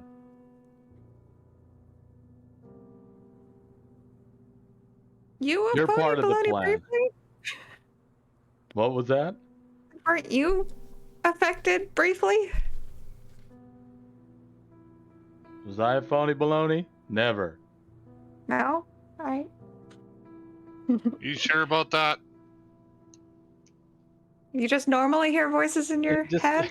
It People speaking looks to at you. its skin, and it like winks and blinks back. Yeah, I'm fine.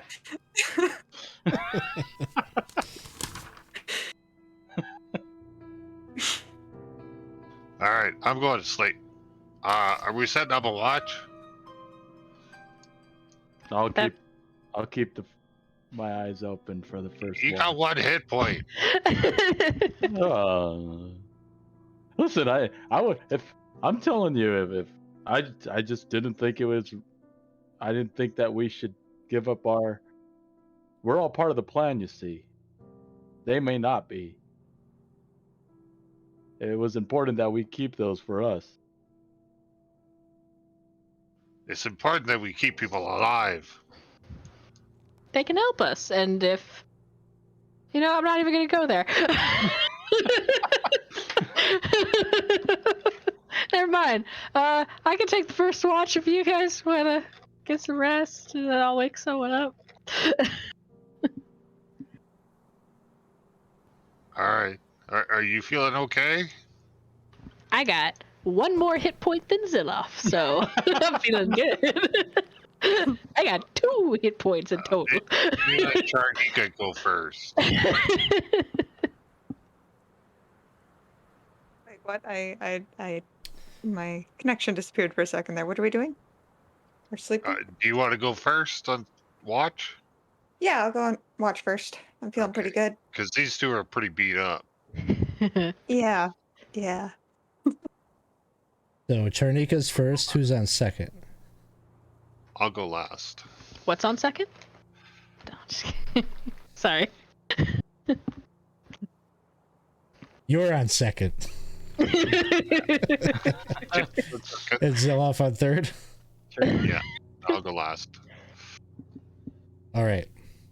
Right. And I'm So gonna fill up this ring of spell storing with a spiritual weapon and a spirit guardians. okay. Charnika, you're on watch first for the first 2 hours. Roll me a d6. D6 rough.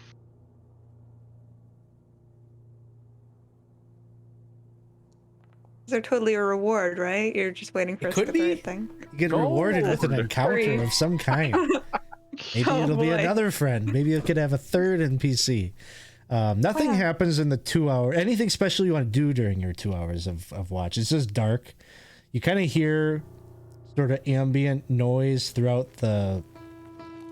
You know, you have no scope of like how big this place is or anything, but you just know that there's all those tunnels, and you kind of hear. There's activity. There's movement.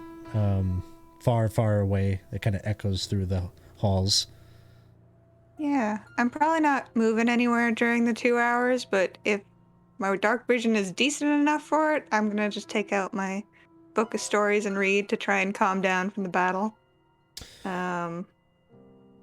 Make some doodles of the strange things we saw.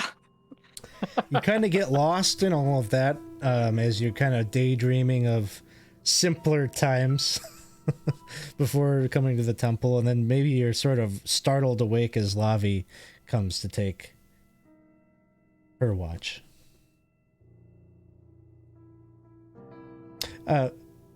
Lavi, give me a d6 as you take up your watch. Okay. Anything special that Lavi is doing during the watch?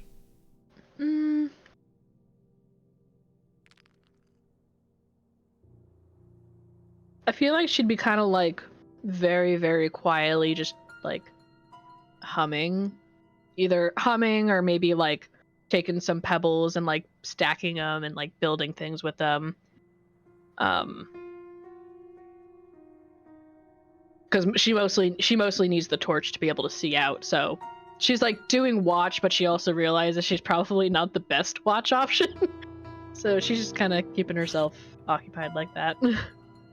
As you're stacking the stones and whatnot, playing rock Jenga with yourself, every now and again, maybe like every 15, 20 minutes or so, there's like a little bit of debris that like comes from overhead. Not anything like too dangerous or whatnot, but rocks kind of fall down and kind of cascade down and like knock over your little structure, maybe bonks you on the head or whatever. But it just seems like the earth and the dirt kind of, it's still, but also like kind of subtly moves in ways like you feel like you're in this living rock. Okay. All right. Your watch is up, and Zilloff, slumber. Hello. Every single eye. I got it. He's got this. Keep an eye out. Thanks. Just gonna go to bed real quick. 6. All right. 2 hours pass. Anything special Zilloff is doing during watch? Ziloff is very stoic, just looking straight ahead, looking around. But though his face is stone, his eyes, you see just like he's just crying. He's just crying, though the outside seems just plain and normal. Poor That's Zilloff. It's Tacky like observes that. He's like awake during your watch. He kind of observed when you were taking watch. He wanted to be sure to be awake during that time. And he comes out to kind of talk with you a bit, and he says, "Look, I don't know what the hell kind of creature you are. Them crocodile tears or them real tears. You feeling something, son? What's going on?" He just looks at him, though his eyes like his eyes are looking at him like he's in pain. He wants to say something, but he goes, "No. It's fine. It's all part of the plan. Everything is okay." Look, I don't know Sorry what about you're you. planning. I don't think I want any part of your plan. So Sorry spit it about out. your What is friend. the plan? You gotta understand. plan is to defeat all these phony balonies. I've been saying it from the beginning. If you want to be part of that plan, that's fine. Sorry about your friend there. But there was only one way that I could protect my friends. That wasn't giving them that potion. We needed it ourselves, you see. I appreciate the sacrifice. I understand. I don't know what y'all been through. I've been around myself. I've seen plenty of strange things. I've been to Greyhawk, and I've been all around Verbobonk. I've been up there in Valuna. Seen plenty of strange things. You ask me if I've been a part of a cult, I say no. Your friends say no. You talk as if you answer to someone else. Am I far off? Did I got that right? He would just stop. His eyes would all just stare at you for a second. And he would look at you and just say, me telling you isn't part of that plan.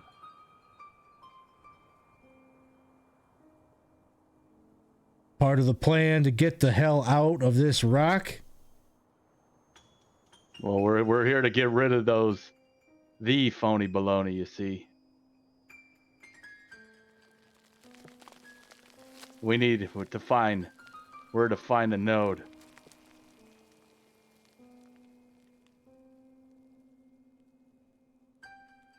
Well, if you're aiming to find something and get out of here, look, I think we can work together. I don't want any part of your kooky plan, but I come in here with Wanalon and one other, and he's gone too. So strength in numbers seems to me like the way forward here. So you and I, we coexist. Tell you what, we're not going to be friends, you and I, but we can cooperate. Can we agree on that? You are sincere and real. You're not a phony baloney. I will protect you, and I trust you'll protect me. He just nods, and for the rest of your watch, he keeps his distance. He doesn't engage with you any further than that, but he finishes out the watch with you and then goes back to bed once Dane is up for the final watch.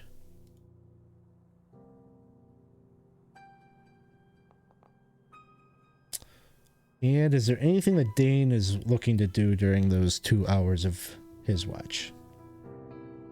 I would like to see if I can find the hand that tried to grab Ziloff. Sure. Call it survival check. Or investigation, either one.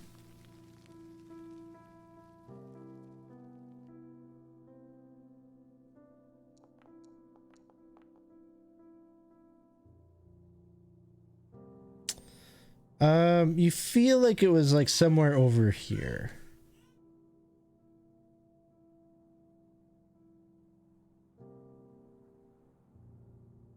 Alright, I don't think I want to go too far away from the group, just in case. So Okay. I'll stay by the group. Yeah, you don't see anything actively moving or shifting around over there, but you're more or less kind of looking at where the rocks shifted at that moment back, a number of hours ago now at this point, but you think it was over there. So that's going to conclude the long rest. No wandering encounters happened, so that's good. So I think we'll let you all deal with your bookkeeping that you need to do your long rest over. We'll take a little break here. So let's take like a 10-minute break, and then we will be right back. So thanks everyone for sticking around with us. There'll be plenty more here. Let's see if we can get out of the first room. All right, we'll be right back. All right, welcome back. Thanks for hanging out with us here tonight on 20 Sides to Every Story. We're playing Temple of Elemental Evil. We've reached the final chapters of the book and have reached the elemental nodes. This group is delving into the Earth node. This is a part of our community campaign, so we invite our audience and members of our community come and join us for a game. Please come hang out with us on Discord if you'd like to see yourself in one of our games, either this or we've got plenty of other games that our folks are running. We've got DM Gabe has been converting some of the old B series, some of the D&D basic Mystara modules to 5th edition, and has invited some people to join in those. We've got Isaac has been running some DCC RPG games. There's plenty of other things that are happening on the channel, from 5th edition to whatever, all sorts of different systems. So come and hang out with us in Discord and keep an eye out for those signups. If you really like what we do and want to support in any way, best way to do that is through the Patreon page. If you'd like to support me and support the channel, you can check that out as well. Put the link there in the chat. So as we're coming back here, our adventurers have just successfully completed a long rest. And, oh, you know what? I am recognizing that something happened earlier. Lavi had cast a firebolt spell. Give me a Arcana check. This is sort of a retroactive. Okay. We can, if you make it, we can RP it that maybe you mulled something over the night. Okie dokie. Arcana check? Yep.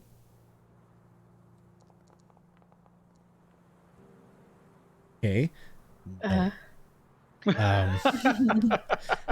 Not even nothing occurs to you. What other spells did you cast? I didn't do the witch bolt because I was too close, and I don't think I ever did. Tried. Yeah, I tried shocking grasp on the boulette, and then I killed the gargoyle with mind sliver. Mind sliver. Okay. I think that would.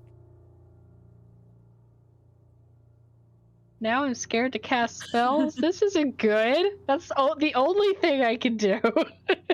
Messing with What us. spells did Dane? Toll the Dead? Anything Toll else? the Dead, Spiritual Guardians, and Spiritual Weapon.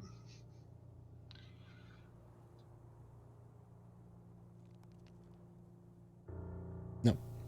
I think we're good. And Ziloff, it was just Eldritch Blast, I think. Eldritch Blast and Toll of the Dead. Calculating. Nope. Okay, we should be good. That was the only one. So, the rest ends. Whatever time you want it to be is sort of negligible here. But you're all fully rested, and you come together. Wanalon seems like the gnome. He's sort of got kind of a dopey, kind of goofy face. He looks kind of like a happy-go-lucky kind of guy. When you look at him, you wouldn't guess that he's like any kind of like hardened adventurer or whatnot. But he cooks up a little. I guess not cooks up, but he's got a little bit of rations left that he's. You can see it's really not much. It's just like maybe some stale bread, but he seems like he's willing to kind of share or parse it out. But it's not enough to make a full meal of or anything. I know it's not much, but I'd love to give you whatever I can. He helped me out there. He didn't have to do that. Sure, we did. We didn't want anybody dying. We're happy to help. I also spoke to my god while you guys were sleeping, and I can now cure you if we get infected again. Oh, that's right. It was a long rest. Oh, nice God. Well, Yeah. if you got that power, should we try to eat the other color mushrooms? No. Do you know what they do? Well, I know the white one. Apparently, that's no good. That's what I ate, and that's what happened to me. I fell victim to whatever was growing in my brain. But maybe the black ones aren't so bad. Oh yeah, nothing could go wrong eating a black mushroom. So you're saying I should do it? It's a 50-50. What does it look like? I don't know anything about nature. Like, I don't know why I'm suggesting anything. Kind of a long stem and then like a kind of bell-looking black cap. I don't know. Yeah, I'm kind of 50-50. curious. Maybe they'll be good. Dave's gonna eat one. Okay. So you like snap one off of it's growing out of like a little bit of dirt that's like encased in the wall, and it doesn't taste great. Oh, then I'll spit it out. It's got kind of like an earthy taste. Like, Oh, well, that's not terrible. I mean, maybe to the dwarf it's Just not because too you bad. don't like earthy things, I'm a dwarf man. Let me have a taste. Wanalon has a taste. I think it's okay too. And my palate's, I'm a rock gnome, so you know. Dane. Yeah. So you just said you came up with a way to cure this. Yeah. I talked to my god. He lets me do things. And Not like that Cuthbert guy. He's kind of useless. What's your god again? Martin, the Allfather. Martin? Cool. and you came up with that plan. You and your god, you came up with a plan. Yeah. And the plan consisted of you, the person that would be helping us get rid of that curse, that disease, that poison. You're the one that ate it. The one that how are you gonna be able to heal us if you're the one that's controlled by Tacky is I'm a like, dwarf. oh, I don't know, always I'm see a eye to eye with all his yellow eyes, but dwarf. god damn.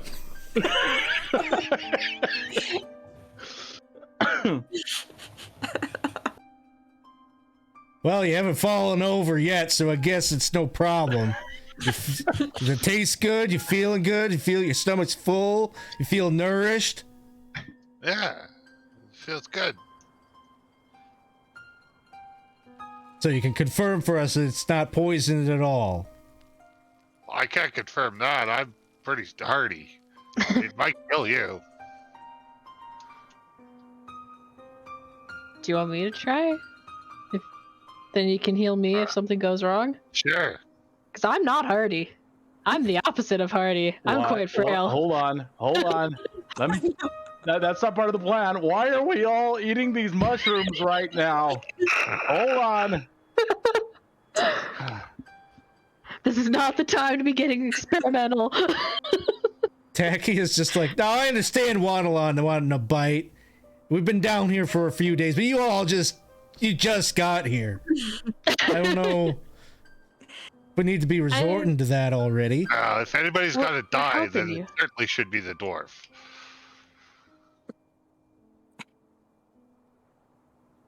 Well, I, for one, am not quite desperate enough for that. I don't know about Eyes over there or Cherry or Lavi, what you want to do, but y'all said you'd come down here looking for some kind of jamstone. Yeah, you know anything about that? No, I don't. I haven't been anywhere quite yet. We gotta get holed up here on account of the shark thing. Wait, how long have you been down here? Well, for a few days. And you just been hiding in a corner. Look, that thing almost took out y'all. I'm one guy he was sick. You understand? He's got a point. There are 4 of us. And There's 6 of us now. Yeah, 6 now. How'd you come around here anyway? Well, since we're gonna be lollygagging around here eating mushrooms, I suppose I got some times to tell you a tale. Let's walk and talk. All right, point of direction. We walk and we can talk. Ziloff, you're the one with the plan. Where are we going? And all the eyes. Okay, guys. I get it. I have eyes, but definitely I have a plan. And the plan, I'm. Let me see. The eyes mean you can see all right, so you know exactly where we're going. Okay, don't need the commentary. We're gonna be going down this way. Okay. So you're kind of gathering up your things, and Tacky's talking with you all, and he says, well, myself, Wanalon there, and a fellow went by the name of Rubius. Group of us, we meet up years ago. We're traveled together, adventuring and whatnot, taking jobs. So we found ourselves in the city of Greyhawk.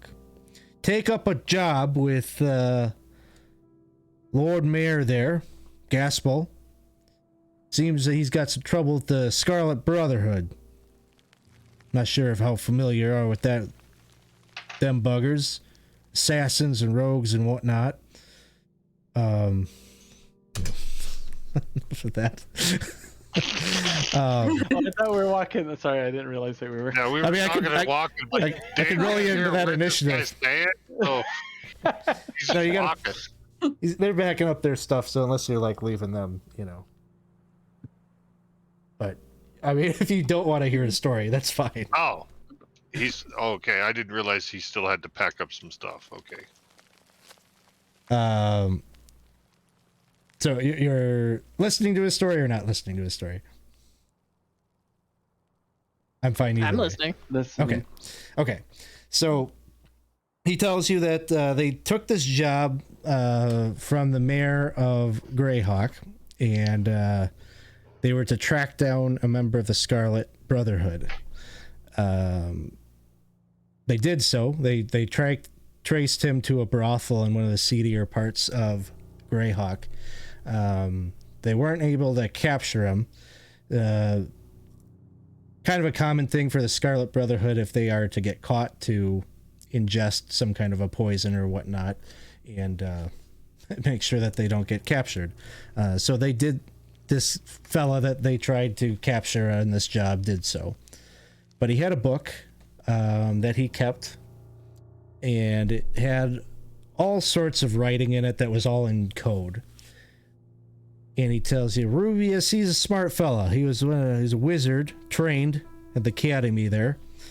And he figured he might be able to learn a thing or two from this leather-bound book on the body. And he did so. A couple of things stood out. We see a name. Name of Prince Thrommel IV. Something couldn't quite make out. Something about prison of decay. Name Zugget Moy comes up as our wizard was researching in the libraries there. We finds our way to this temple. It sounds like you've all quite acquainted with. We figured no one ever discovered the mystery of what happened to the prince all those years ago. Thought maybe we could turn him up. We might be able to earn ourselves a reward and big cash payday. But while we were mucking about in the temple, half drow fella and a bunch of hobgoblins and all sorts of riffraff come down the stairs there, kind of give us the runaround, and our wizard, he pointed us towards, sounds like one of these same teleportation circles that you took. He didn't quite make it through, though. Took an arrow to the head. It was just me and Wanalon that made it. So that's how we come to be here.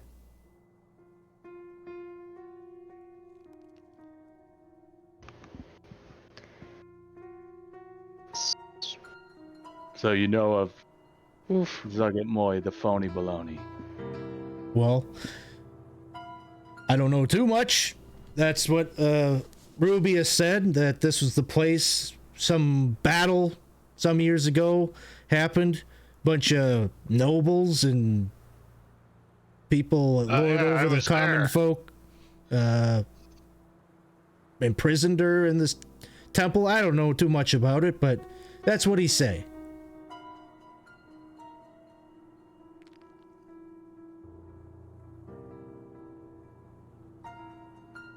So the Zugatmoy phony baloney is the one who is creating the other phony balonies. Just FYI, just so you're aware of the white thing that was on your friend's neck.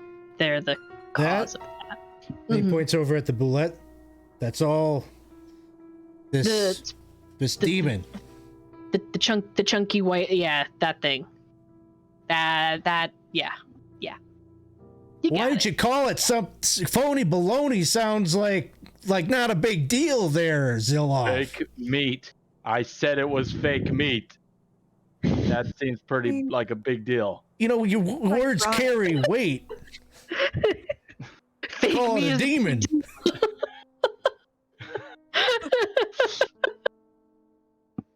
All right, I think we're more on the same page now that we use the proper vocabulary for what we're dealing with. Oh my god. Get a dictionary when we get back. All right, so your guys are like kind of moving. I'm assuming you're moving with some discretion, slowly, and checking for traps and whatnot along the way, or... That doesn't seem like it would be in Dane's nature, but I don't know about the rest of the group. Well, you do have, if you need it, Wanalon, who is a trained rogue, with you. So he could be doing such things. If he wants to scout, then sure. All right. So he's kind of with you. Tacky would be up front, and then I don't know, Zilloff, how far behind the group would you be? Once I would be 5 feet up, and I'd just be right behind everyone. Okay, right behind everyone. Okay, yeah. And be following up the rear like that, Lavi? Yeah, if I can't be getting up by all the muscle people, then yes, I will be tagging along behind. Okay. So I just need to back y'all up because there are things, obviously, that I would describe to you before you run into them.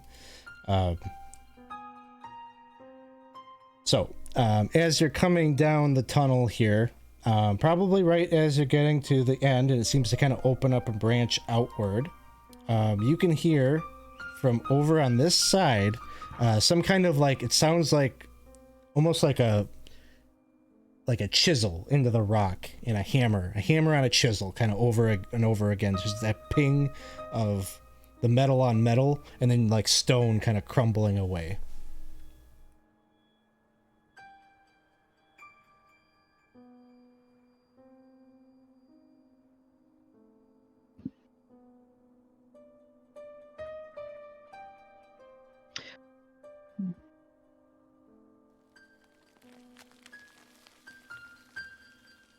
And we didn't hear this during the watch, it's only recently going down this tunnel that we're picking more up on it now. Yeah. Mm-hmm. Anyone, we heard that right? You've heard that before? You too? I mean, I hear it now. Tacky says, I hear all sorts of things from our little perch there. You sure hear noises like this from a distance, but never come down here to inspect it up close and personal like. You want to take a peek around the corner, see what it is? Wanalon says, "Oh, I can take a look, see what I sees." Don't worry, we'll be right behind you.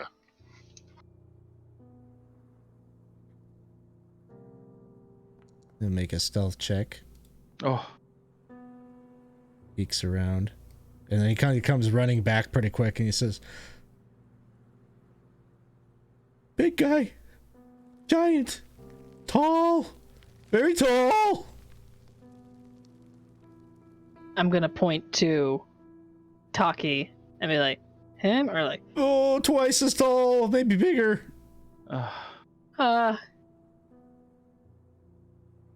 His back's turned, though.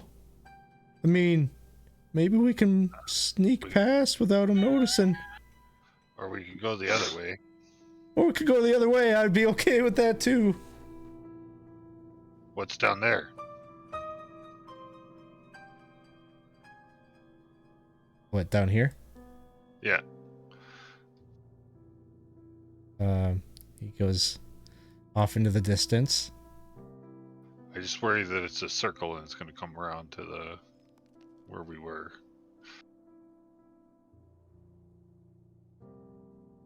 Kind of comes back and he says, "Just a little more tunnels. It goes to another intersection. You want me to go further?" Don't get too far ahead of us. I don't want you getting in trouble. Should we deal with this guy, or... I'm not a sneaky type, so... Could you tell if it was a phony baloney? I mean, I'm pretty low to the floor here, and his head's pretty high to the sky, so I didn't see anything, but I can't necessarily confirm. We don't have something bulging out of the top of his head I can't see.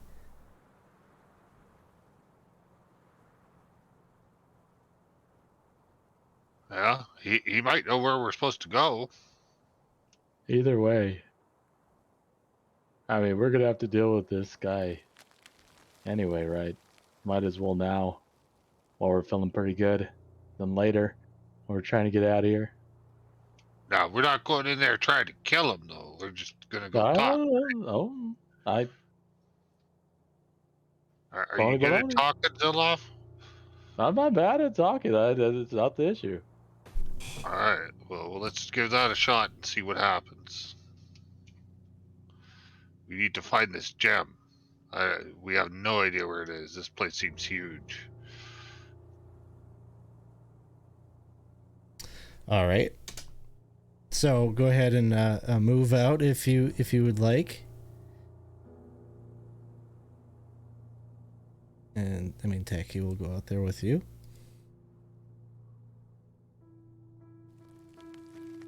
Oh shit! And what you see? Anybody else going forward? Okay.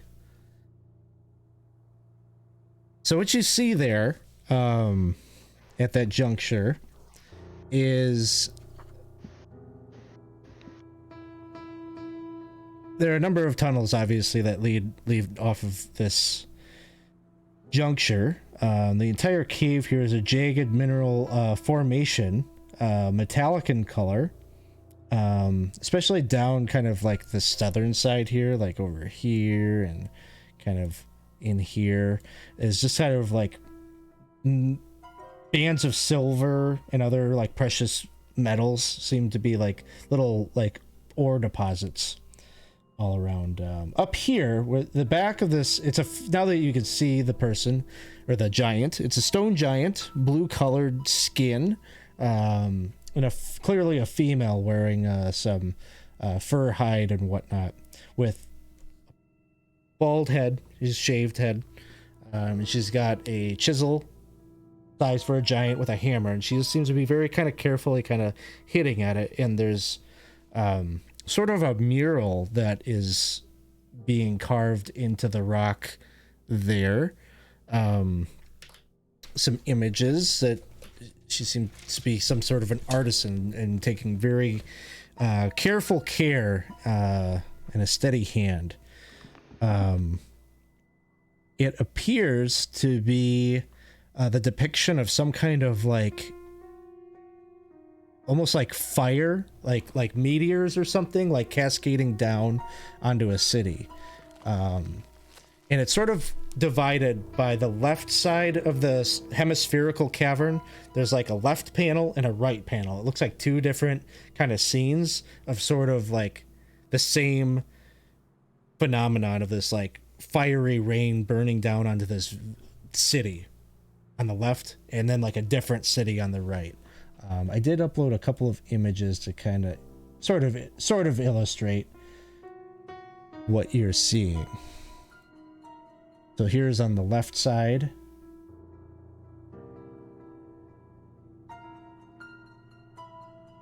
Perspective of this like tower, castle tower or spire on the left. And then the one on the right looks something like this, like a more traditional kind of village, almost like a maybe larger scale hamlet or something. Fiery rain coming down. That does not look good.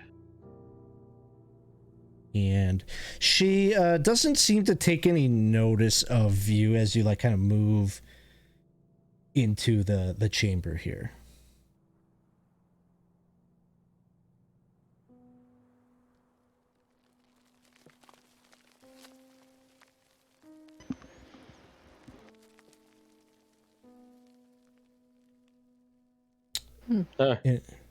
Hello?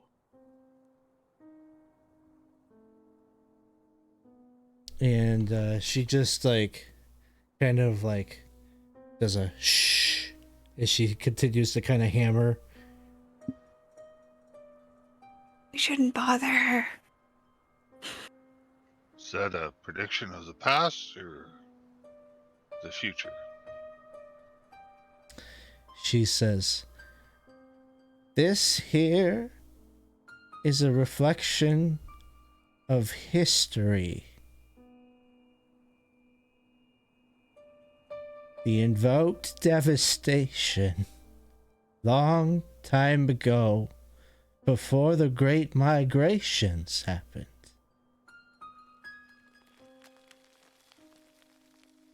And she speaks very slowly and as just as measured in her talk.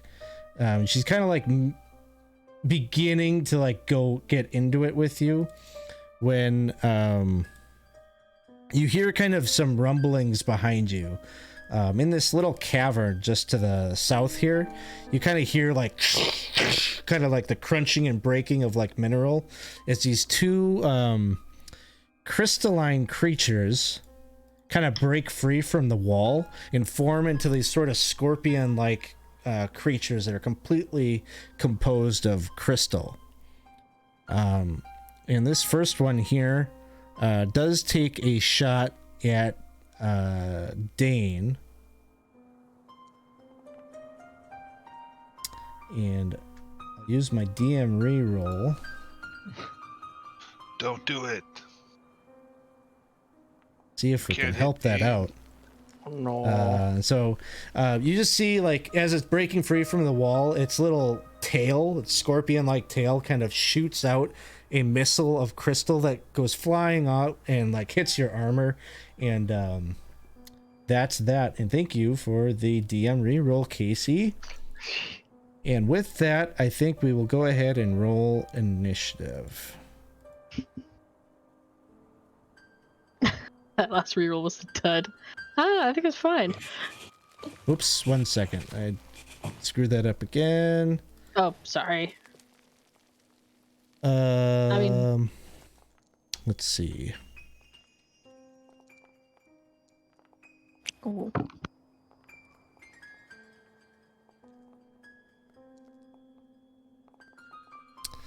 Lavi, what did you have? I can update yours. 5.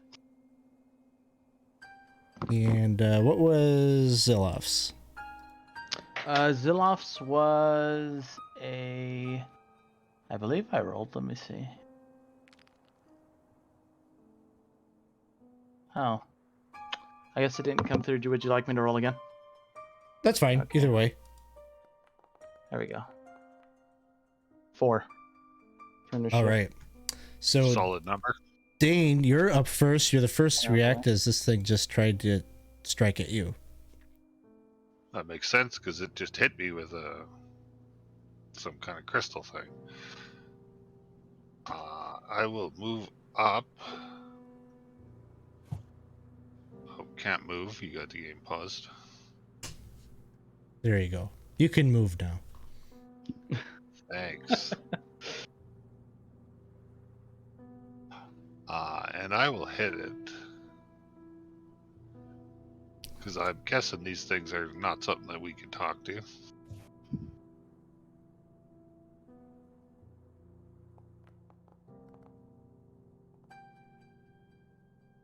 $17. Sure, Not I'll try that. do it. Alright, and then I will War Priest again and hit it again.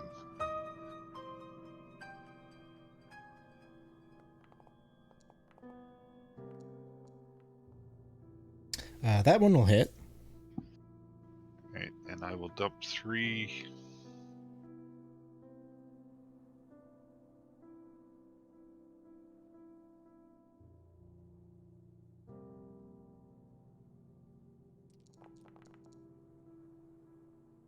$15 points of damage.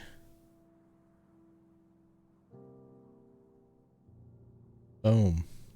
So you crack into it. A few of the shards of crystal kind of fracture and crack off of its body. And then this one in the back here is gonna discharge one of those missiles. The tail crystal shoots out at you.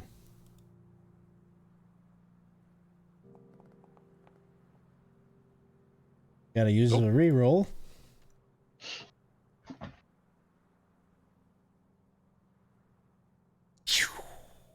And that's gonna be a nat 1. So, woo, my rolls aren't going so great here tonight. Okay.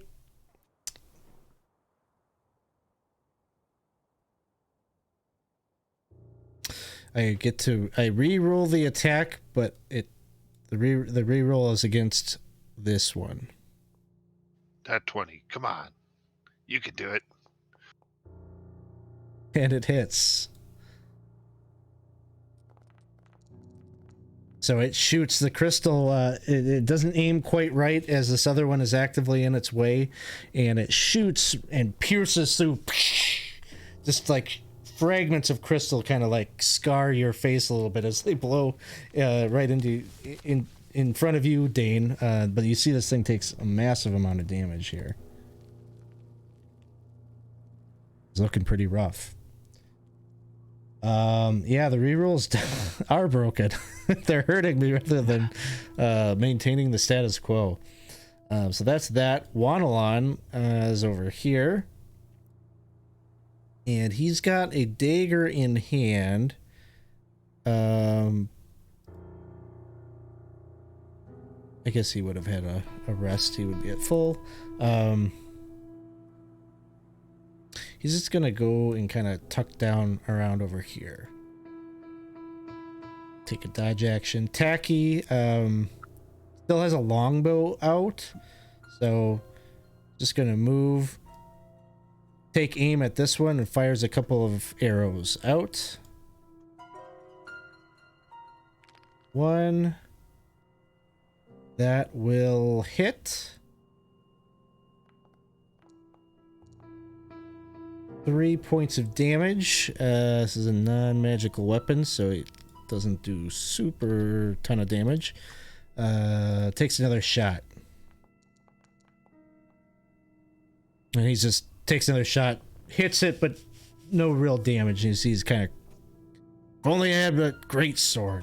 Dang it. Never buy discount. The stone giant is just sitting there talking. Well, long, long ago, the Sul Empire went to war with the Backloonish. Oh, I should probably back up further. There's more to it than that. So, even longer back than that time. And she's just oblivious to your conflict here. The one right in front of you, Dane. See if it gets a recharge on its ability. Does not. Pincers out.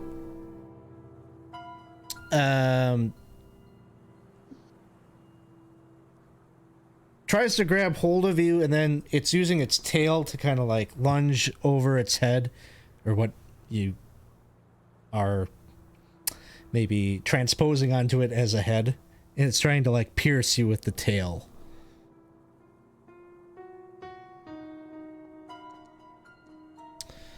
And that will miss. All right, next up is Lavi.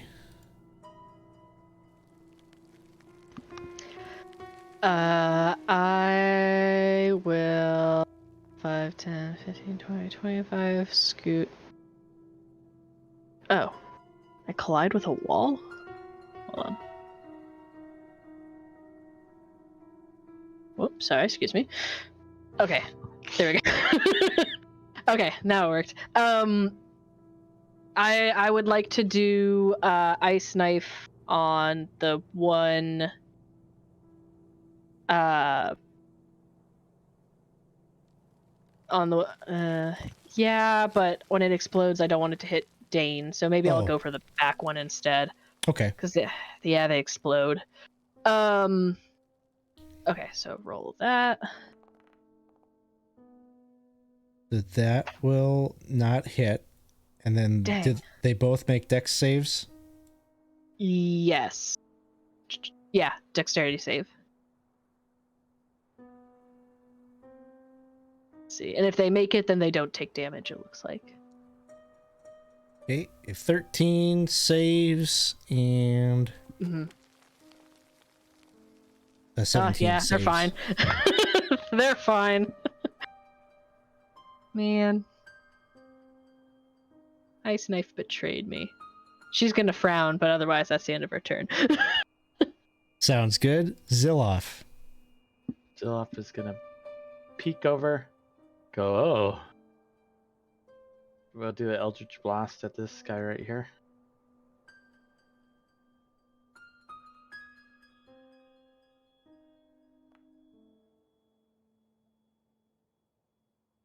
Reroll. I would like to reroll.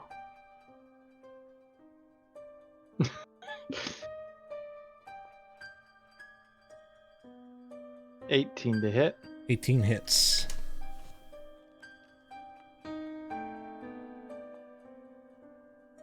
Five points of damage.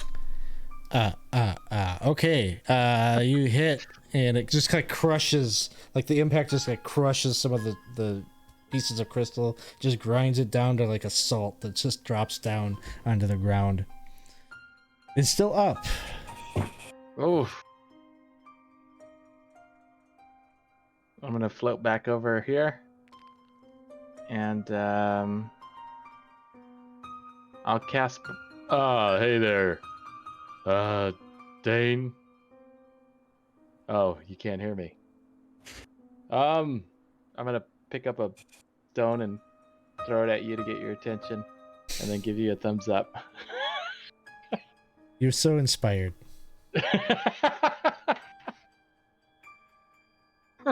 That'll bring us to Cherry. Yeah, so Cherry's she really wants to hear this story that the frost giant, or that the giantess is telling.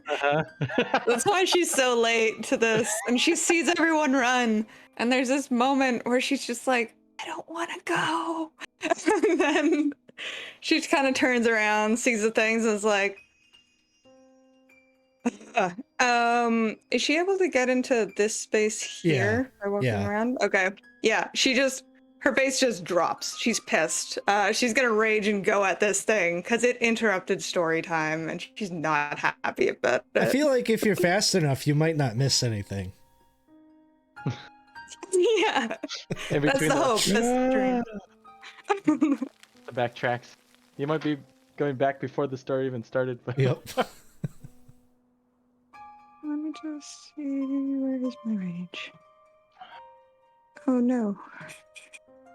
I didn't update that, but we're gonna use that. And we're gonna reckless because she wants this over with quickly.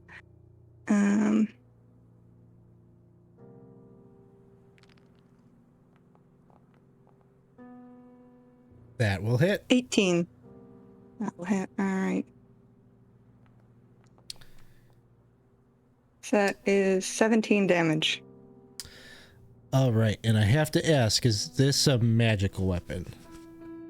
No, it's not. Okay.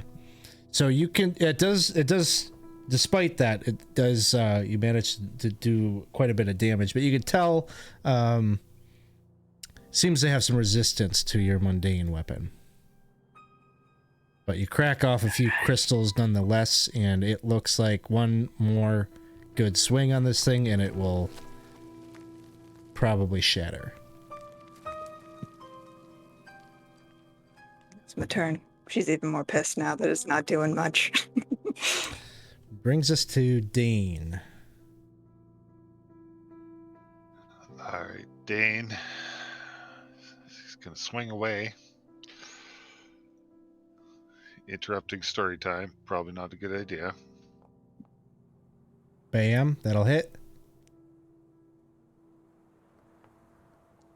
Shatters it.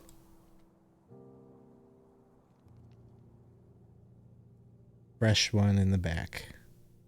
I will move up to that one and use my War Priest again to smack it.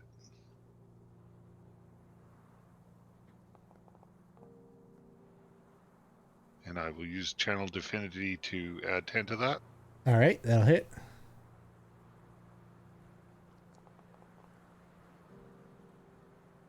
Points. All right. First blow done to this crystalline scorpion creature. It is up next. And it will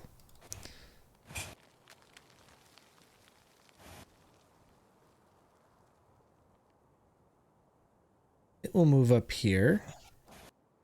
And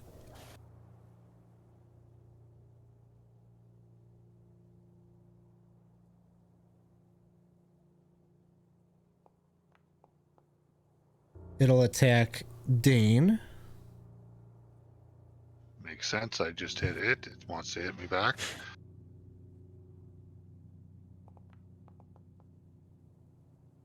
$13 will miss. Wanalon comes up over here, makes a surprise attack. I gotta put a dagger on him. 1 second, let's give him a weapon.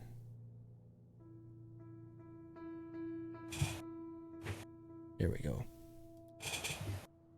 Alright, so he's gonna attack here with advantage.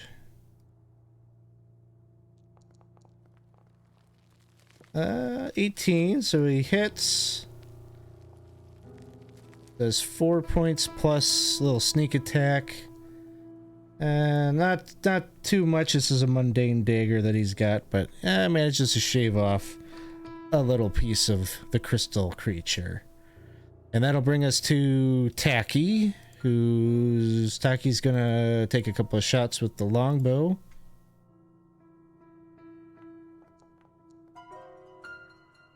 One that misses, second one, which also just hits it. No damage done.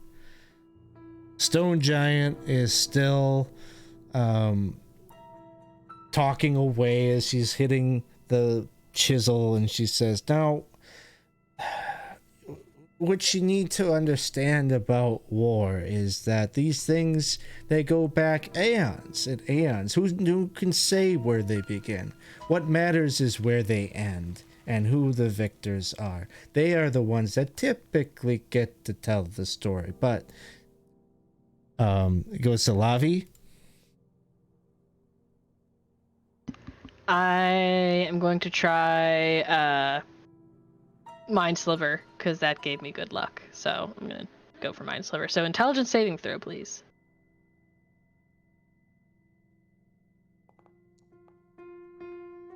21. Well, they're fine. At this point, she's just kind of listening to the giant. Mind Slivers still do half damage on a save, though? It's a cantrip, so probably not. Oh, it's a cantrip. Okay, I'm thinking yeah. of the other one. Oh, yeah. Nothing happens. Ziloff. Uh-huh. Every once in a while, Ziloff will go, just kind of just so she continues and doesn't turn around. And he'll shoot another Eldritch. I don't know. Eldritch Blast.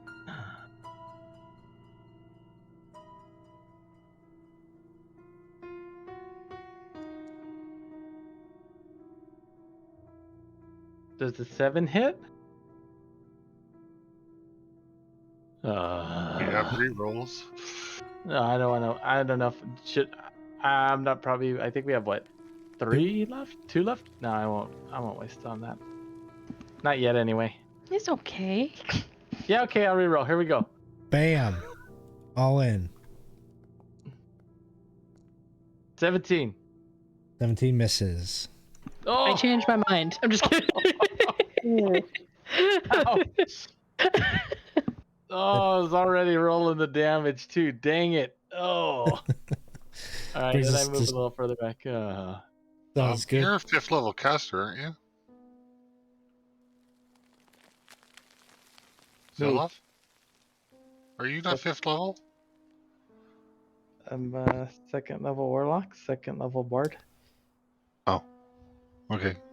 On the site Yeah. it says you're 5th level. Oh, if I'm 5th level, then I'll update Aren't you? after the game. Oh, well, I'll do it after. It's okay. I guess the point is you get a second blast. I don't think I do though. If I'm only a You're right. fifth if I'm level. only You're a- 5th level though. It goes off of your base level, not your. Oh, Warlock not the level of the. Correct. No, so it- you could take a second blast. I Oh. didn't realize that. Oh, cool. Oh, wait, hold on. I Wow. feel the power. That's not my normal. No, that's another voice. Oh, apparently I could attack again. It's all part of the plan. Oh, Jenna, give me an Arcana check. Okay. 17 misses. 17. Lavi knows nothing. Okay. It's true. All right. Cherry's turn. Ready? Let's do this again. Do.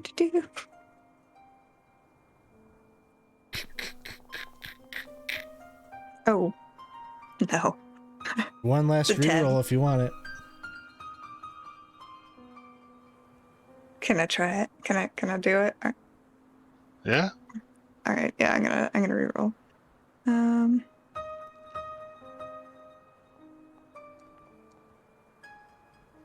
21 hits. Yeah. Get him. Oh. It's 11. All right.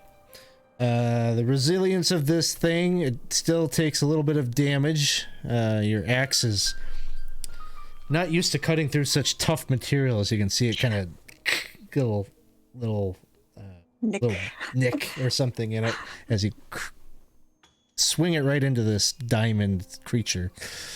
That's going to bring us back to the top. Dane. It does look like anybody can hurt this thing.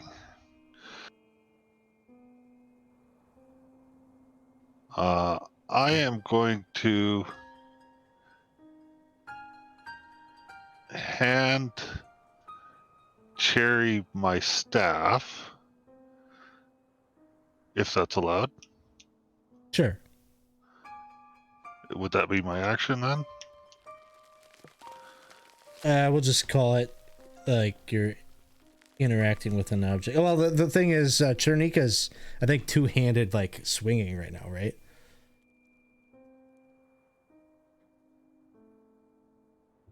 I think, yeah, because she's using her, got two hands occupied right now.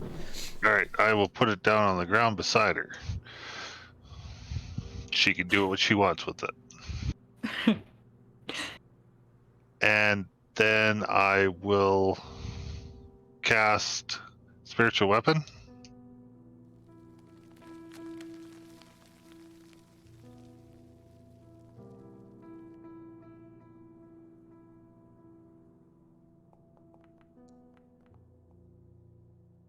$19 will hit.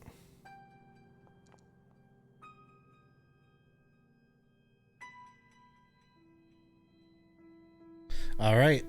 Smacks into it. Big crack right down the middle of the creature. And then a toll of the dead. The dead.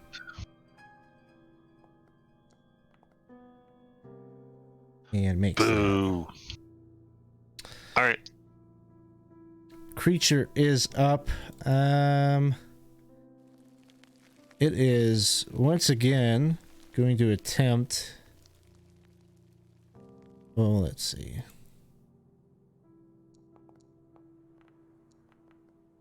It's going to try to attack Dane. And these rolls would hit nobody. Wanalon is up. Wanalon will disengage.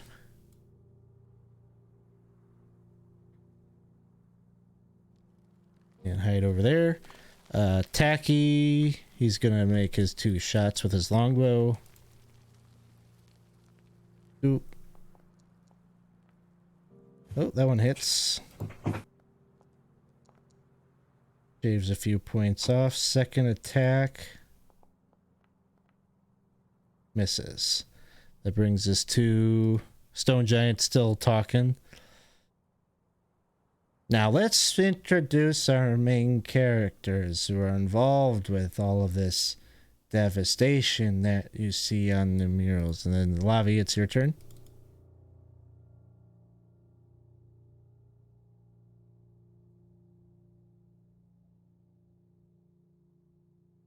I think you're muted. She's listening, and then like just as she's listening, she's just kind of like firebolt, but like is clearly like I haven't hit anything, so she just kind of like tosses it at the thing. Firebolt misses. Yep. Give me an Arcana check. Okay. 7. No. Okay.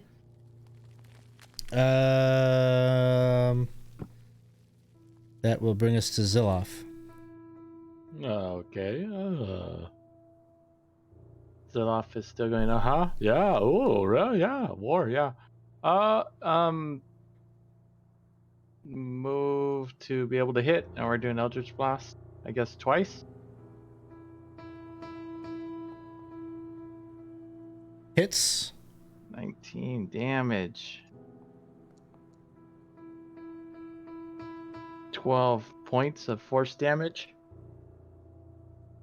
One more. And 10 probably won't hit. Ooh, that one doesn't. But the first one carved out a big hole in its frame. So it's kind of moving a little haphazardly now. It's a little off balance. Ziloff rolls his eyes at his second attack, and that'll be it. Cherry. All right. I guess seeing the staff being tossed at her feet, she'll give it a try. She'll put her axe down, pick up the stick that she assumes that Dane wants her to hit things with. Sounds good. So Does this function like a quarterstaff essentially? Yeah. But it's a magical weapon? Okay. Yeah, it's +3. But I wouldn't be attuned to it, so No, so you can't use the extra damage. so just a normal quarterstaff. Yep. Okay. Well, +3 quarterstaff. I think that's how it works, right? Staff of striking. Yeah, she wouldn't be able to use the extra damage, but she should still be able to use the +3, right? Yes. Yeah, can I use my strength modifier for it? Yeah. Or is it okay? Yeah. Yeah, so you can just make the attack with your well, actually, My great axe is different. It's a D8 for the one second. quarterstaff, I think. I'll transfer it from Dane's sheet to your sheet. There. Now you should see the staff of striking on your Oh, okay. sheet in Foundry. All right. I'm just gonna see if I hit first, and then I'll deal with the what I'm allowed to use because I'm not attuned. Going to reckless again. That is a 24 to hit. That will hit. Oh.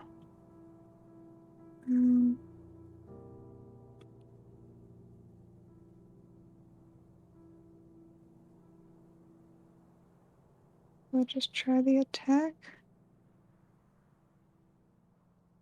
Then you could hit the versatile button if you're doing it with two hands. Okay. That'll give you versatile damage with two hands versus single. And then +2 on top of that. Would be 14, I think. I don't know what the 1d6 is, though. Oh, sorry, maybe I led you astray with that versatile.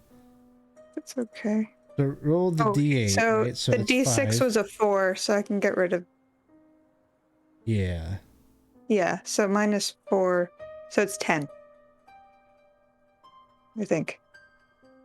After the +2, -4. What's your strength mod? It's +3, Okay. like when So I use weapons list. I think it should be 13. I rolled a 5 on the d8, though. So it should be 5 plus your strength mod plus 3 from the staff itself. 5, 11, and then your rage bonus is a +2. Yeah. That makes sense? 13? Yeah. That sounds right. I think so. So that's Okay. enough to shatter this thing. Just as it was about to try to scuttle away. Harry like holds the staff back out to him and was like, cool stick.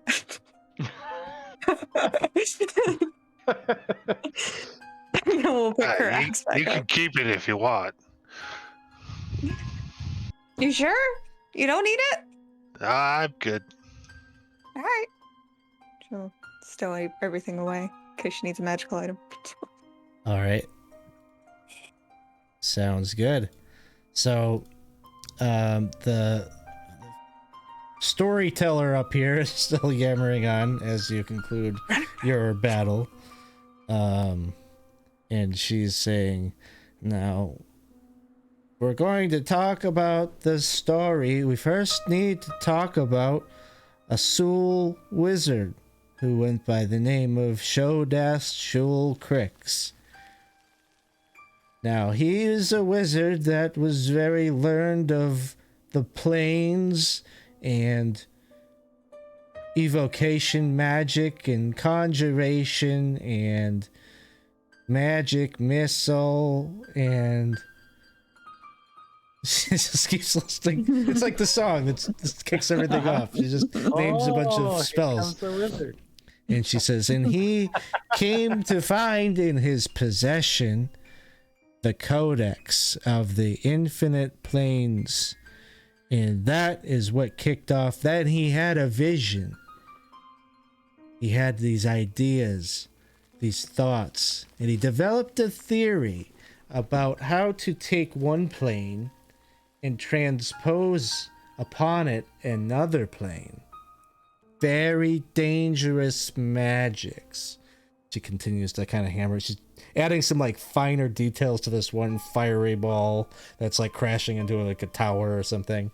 And she says he took this theorem and he used it to develop a device capable of doing just that. They say that he developed a method to bring one of the layers of the hells onto our plane, and that is why there are so many fiends around today. Now, of course, She's facing the wall while she's talking. She's facing the wall, and she's like pointing out different parts of like the paintings to be like, you know, there's like little symbolism things that are put in there that she's describing and explaining. Dane is going to tap Zilos's shoulder and say, "Does she know anything about the node that we're looking for?" Huh? Oh. I was getting pretty good about. There's and he just does it very over exaggerated. Actually, he'll do it in he'll do it in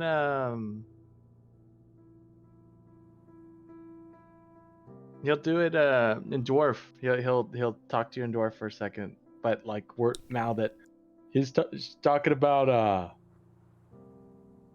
devils and planes and stuff like that. What did you ask again? I'm sorry. What? What did you say? Devils and just go to the lean up against the wall and face her to be able. It's a lot easier to.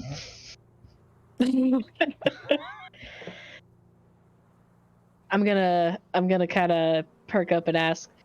So, the wizard kind of overlapped the hells with the plane, with our plane. Oh, small correction there, little one. He didn't actually do it.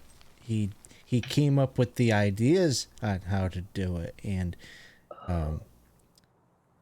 he created a device capable of doing just that, but then he regretted it. Some say that he went mad later in his life, but he developed all sorts of things that he didn't wish for anyone to use. And she points over like part of the mural. There's like there are like these 4 symbols that are very familiar to most of you. The symbols of the cult: the triangle for earth, the square for water, the circle for air, and the star for fire. And each of them has like some kind of marking on it.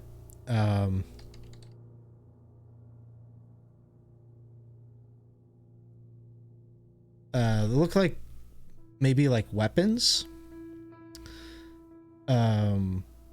By the symbol for the flame, there's like a dagger wreathed in flame, like next to it. By the symbol of the earth, there's like what looks like a pickaxe. By wind, there's a spear. And which one didn't I say? Water. Water has a trident by it. Like those items he helped, and then in the middle of it is this like kind of spiral symbol that one of you recognizes. And she says he is the one that created those weapons as well.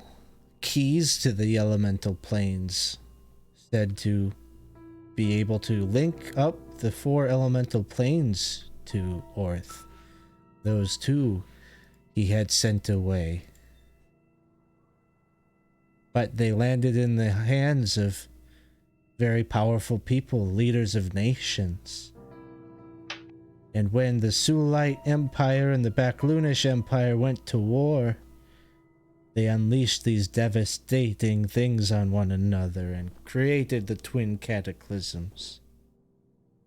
Oh. So Did she the tells you that this event, which happened, I don't know if that was like thousands of years ago, is what created the great migrations of all the different peoples, and like a lot of different creatures and orcs and goblins and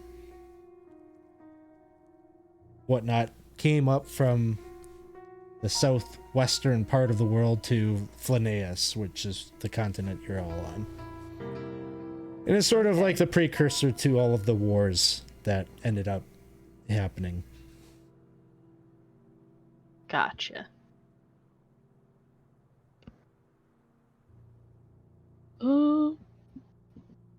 When she was mentioning the weapons and how he developed a technology that could potentially link things, is that kind of what's happening with this node or like this location of like the earth one we're in and then like the fire and the water? Is like, is that, would she know if that's the same technology or like the same whatever? Or So you ask her that, and she says, Mhm. "Oh no, this node is different. This node is attuned to the demoness Zucket Moy, who invited us here many years ago." Okay, that makes sense. Do you? We're trying. What do you think of Zugat Moy?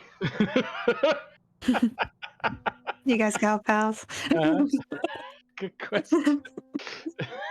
Says, "I don't know all that much about her on a personal level. I've never met her. I was born and grew up here."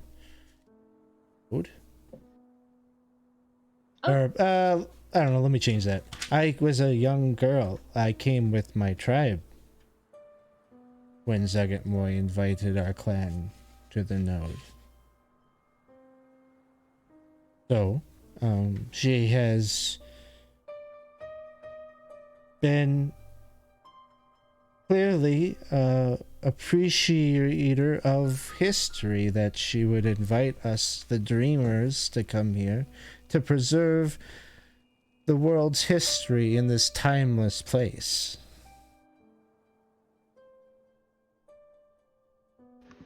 I see. I'm not sure if I should ask my question now. No, I can't. The phone. Phony Zugat Moy. baloney. The phony baloney. The phony baloney. They put you in charge here to protect this place. I'm not in charge. It used to be our chief. I think I got some static coming from somewhere. Am I the only one that hears that? I think it's from Char. Oh. No, you're good. She says, our chiefess, Gerard, she was the one that initially was invited here by Zugat Moy, but she has since passed. Now her son is in charge. And they protect everything here? Well, I guess record history, record our visions that we have of things that have passed, things that are, and once in a while we will record something that we believe has yet to come about. Very rarely, though. It is a dangerous thing to record in stone that a prediction, should it not come to be.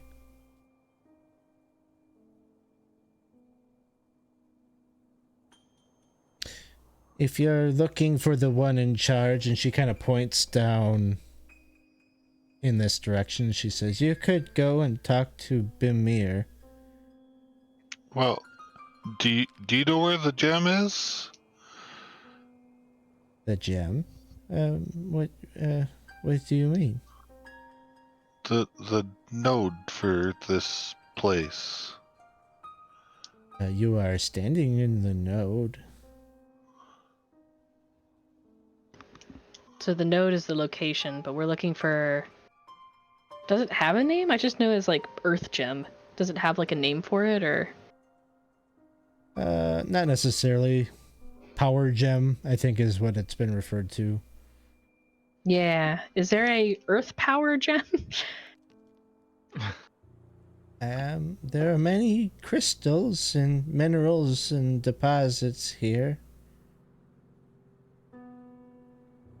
Okay. I'm sorry, what was your name? My name is Jukan. Jukat.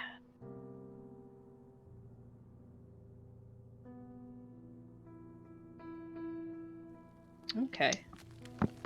And the one is Bamir that we can find, the one who's, you said, is in charge? That's right. You could go and talk to Bimir or any of the others. How many of you are down here? Or, yeah, are here. Well, originally there were 7, but as I said, Gerard has since passed. Another of our brothers is indisposed. And the other 4 you'll find down in this corner of the node. Okay. One last thing, or maybe not last question, but a question. You have any like fungal growth growing out of any of your their people's necks and whatnot? Oh gosh, I hope not. She's like kind of feeling around. No, I'm okay.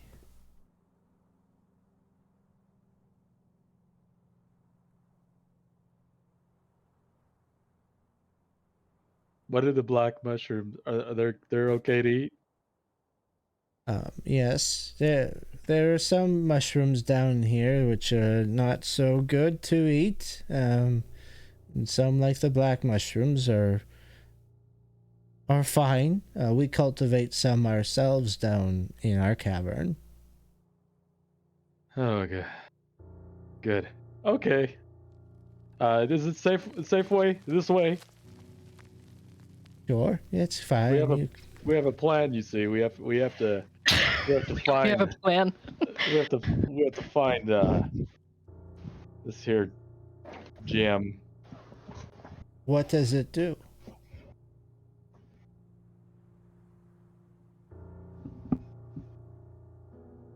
Uh-huh. I don't think we actually know. Okay, good. I'm glad it wasn't just me, because I was I don't remember. He might, Zoff might know a little bit, but he's still going, and he's gonna start walking. She seems like she's eager to get back to her work, and she doesn't pursue the line of questioning or anything as you're skedaddling, and Tacky's like, the hell, man? Thought you were cool. What do you mean? What are you asking questions about the gem? Oh, I gotta find out now than later. But I was hoping we wouldn't have. They're friendly with her. I'm going to say thank you to her. Well, not necessarily. I mean, she really didn't have an idea one way or the other. She's true and sincere and real. We have no business bothering her. So it sounds like you come down this hallway where I'll move the 2 of them to where you can kind of go. We'll say sort of like another 30 minutes or so.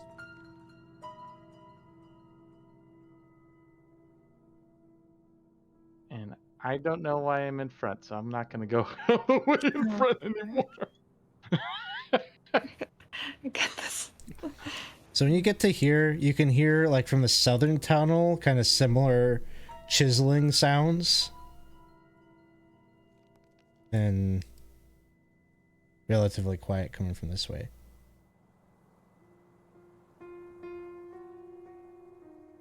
Maybe some, like, kind of echoey, like, murmur of voices.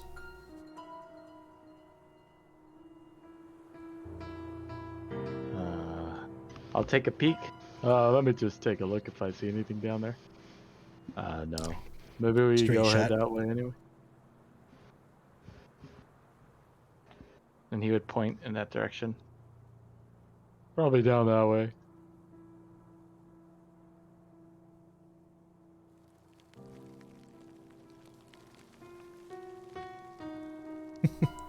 We're doing the whole Your little- party is just silent.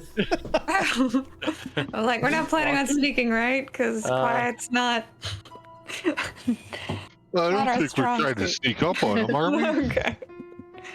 All right, so you move down there, and you'll see there's another stone giant there doing much the same thing. This is a male, chiseling some kind of mural, some kind of image into the stonework here.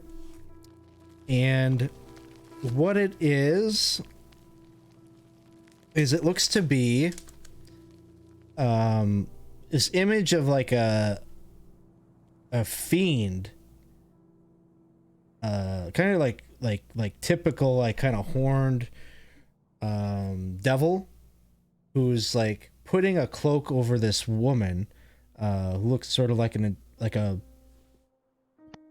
maybe what your stereotypical thought of like what a witch looks like. Sleek black hair, very beautiful features. She's got like a swaddled baby in her arms, and in the image all around them is just like humans and orcs kind of in combination, in partnership, kind of slaughtering people and like raising this village or killing people. Like images of war all around them is sort of the backdrop. I've got an image I can share with you that isn't exactly what I have in mind for this, but it gets us close. Kind of like that, but the woman has a swaddled child in her hand, and there's scenes of war all around them. Burning buildings and fleeing villagers and such. Oh, that's pretty dark.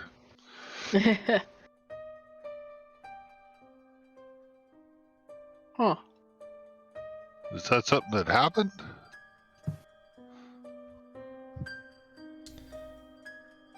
Dane is asking the giant this. Yep. Says, indeed it is. Yeah, this is something that happened a long time ago. A couple 100 years ago. This is the birth of that guy they call Ayaz. That guy who? Ayaz. Ayaz. No, he's the great old one. He was not so old in my painting there, no. He's been a little baby.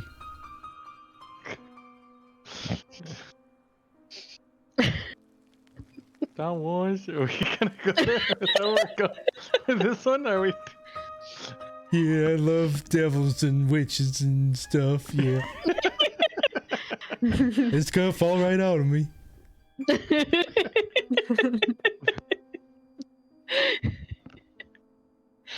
Here's another chiseling. Oh, here we go. Not hard to chisel a painting of a devil. Evil sorcerer. It's easy. This I forgot my question. I had one, now I don't remember what it was anymore. I would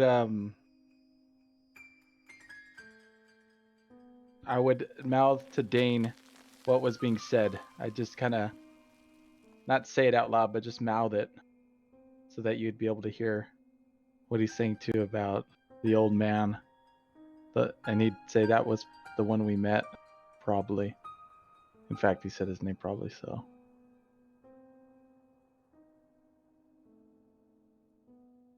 And what do you think of this here guy? You're recording it? You have any thoughts about him?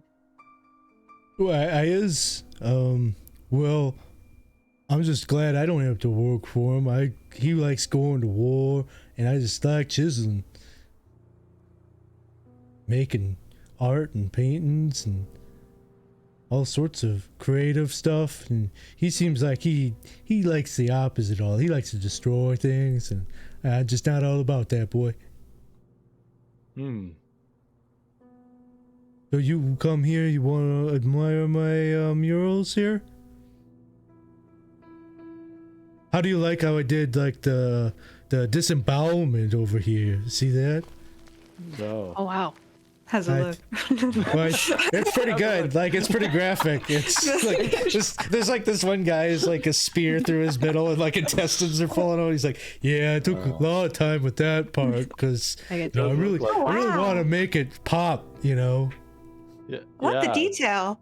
Definitely does look like that. I've seen it a few times now. Your use of contrast is amazing. It looks like I could reach in and come back covered in blood. I feel like I'm disemboweling it myself. Yeah, like you're right there. You're just like sticking the spear in and like kind of churning it about and mixing up his insides. Yeah, I got okay. Glad you're appreciator of the arts. Oh yeah, oh yeah. Super. But you don't think it's like too distracting from the main, the piece here is Grazit and Iglewilv. Oh, she's gonna like step back and kind of like take it all in. Like, you got enough space there. I think they take up more of the image than the disemboweling. It's more of like a fun detail when you get in really close. So I think you're fine. Yeah. A good composition. Yeah, good composition. Yeah, doing really good. We're kind of lost in here.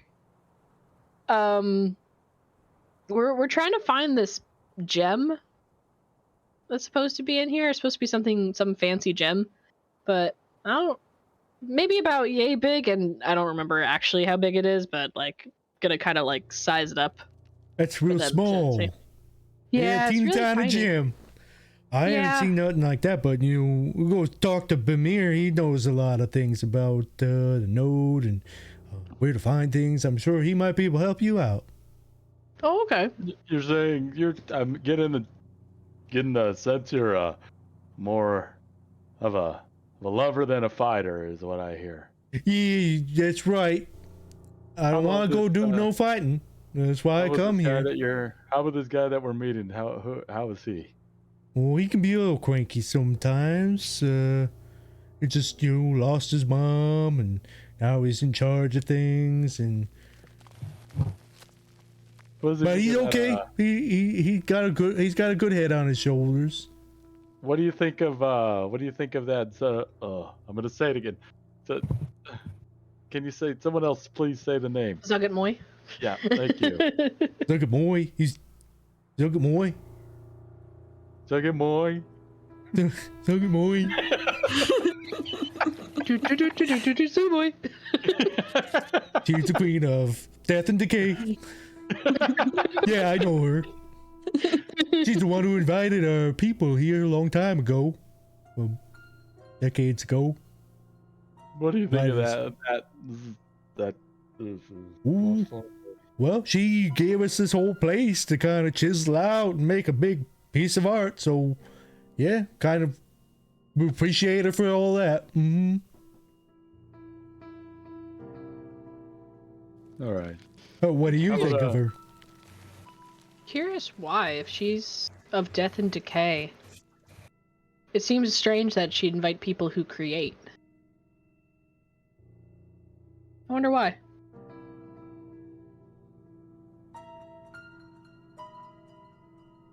Did you? The stuff.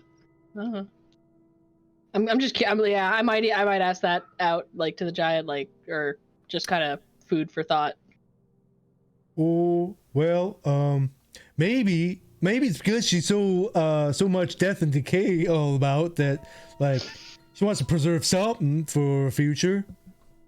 So she kind of hides us away here so we could do all that after she killed y'all and her guilty pleasure. Second hell. Hiding away somewhere. I'm just spitballing here. I really don't know. Okay, cool. Yeah, I don't know either. Just curious. So yeah, Bamir. Bamir. He's cool. He might know where to find things. He might know. You can talk to him. Cool. Well, where is he? Head back up that way and head down to south chamber or down chamber. I don't know. We don't have cardinal directions, but I'm saying we call that way south, so feels like home if we call it that way. Oh. Okay. That is all my questions. Thank you very much. And what is your name? Hold on. I gotta move the window so I can see. My name's Falk. Falk. It's nice to meet you, Falk. Nice to meet you too. You got I don't know, you clear out a little piece of the rock here and you need a mural, you come find me, I'll carve you up a little something. Oh, thank you. Oh, yeah, totally. You're welcome. Thank you. All right, good luck finding your crystal gem. Thank you. I just got the song from Steven Universe in my head now. We are the crystal gem. Yeah, cool. Zeloff says the words to take flight.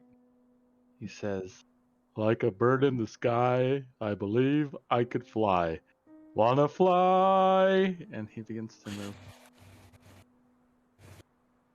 Tacky is just eyeing you up like, what is wrong with that boy? There's something wrong with that boy. Oh, tell you what. Tell you what. Boy, wrong.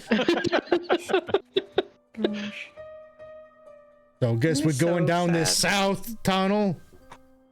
South tunnel.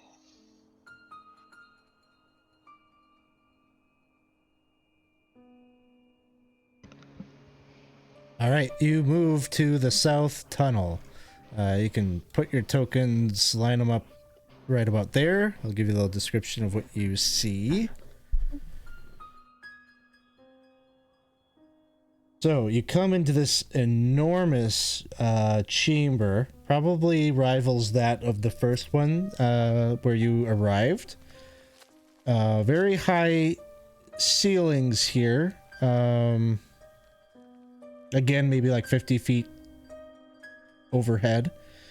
It's like a gallery. All this whole chamber has murals and stone carvings, I guess, in the wall and the rock formations that jut out from the sides of the chamber. There is some attempt that has been made to make this place comfortable. There are numerous forms of furniture that have been cunningly crafted from stone. As well as large heaps of furs that would seem to serve as beds that line the walls. There are two giants present here. Gray-skinned, grayish-blue-skinned, 18 feet tall in height, garbed in animal skins. A male here, and a male here, and they are both independently working on their own carvings.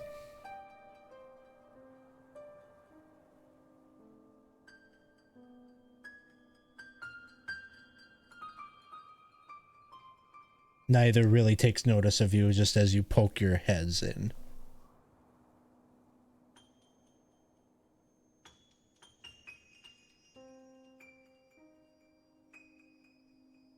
can we see what they are carving on the wall, or at least this one here? Sure. This one here is carving into the wall a depiction, it would seem, of Aya's. Pop that up.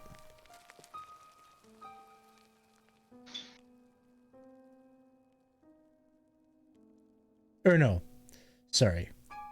He's painting a like kind of another historical scene, kind of like the first lady was, but it seems to be more like little scenes. And so there's like a scene of, it looks like kind of Oridian men who are maybe more primitive in appearance, like leather hides and animal skins and spears and such, kind of like going to war with like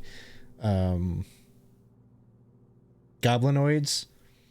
And that scene kind of shifts into, you can see like kind of like a small village kind of coming together, a wooden palisade being put up, kind of like a depiction of like kind of coming together, tribes being pulled together and building like a first settlement or something, like kind of like going from Stone Age to more modern times. And then from that, you can see kind of like a symbolic kind of symbol of all these different like family crests, like and arrows coming together, and that morphs into this image of like a big kingdom coming together, and a throne and a king being crowned.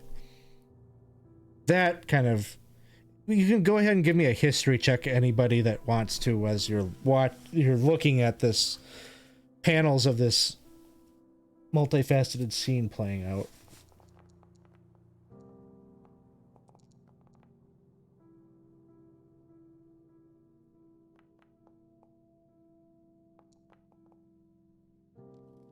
And looks like maybe Dane would maybe have an idea of what this is. This is showing kind of the rise and fall of the Great Kingdom, the Kingdom of Erde. So the Great Kingdom at one time was when all the Oridian races, a lot of the Oridian clans, came together and formed one nation. They were very aggressive, and they were able to basically dominate all of Flaneus, and they created the Great Kingdom, which basically was like the entire continent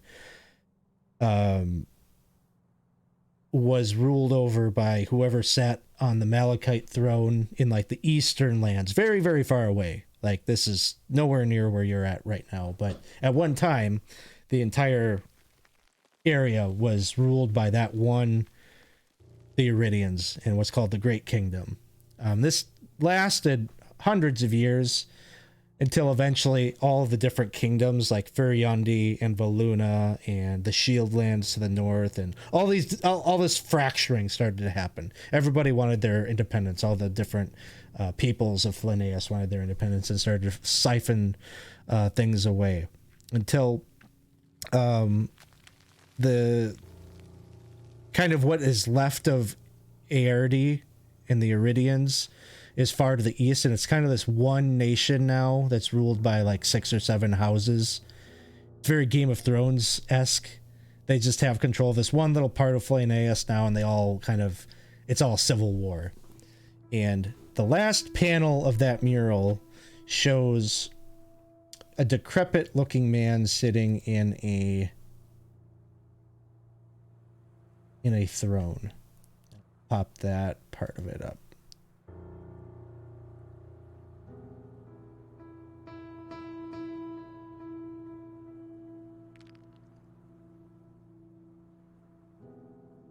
Kind of a gruesome looking, almost deathly looking figure. Yeah.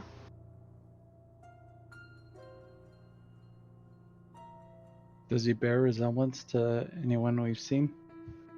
No, other than the fact that he's Iridian. So he looks, he's depicted in the image as kind of a hunched over, but a tall man. So he's probably 7 feet tall or so. So he's got that Goliath heritage, the Iridian heritage.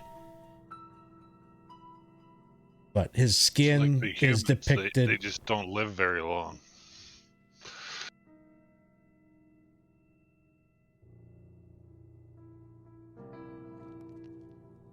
Sorry, what were you saying, Alex? Just like his skin, like is depicted in the image as almost like borderline rotting, clinging to his bones and such. Like intentionally sort of undeath like.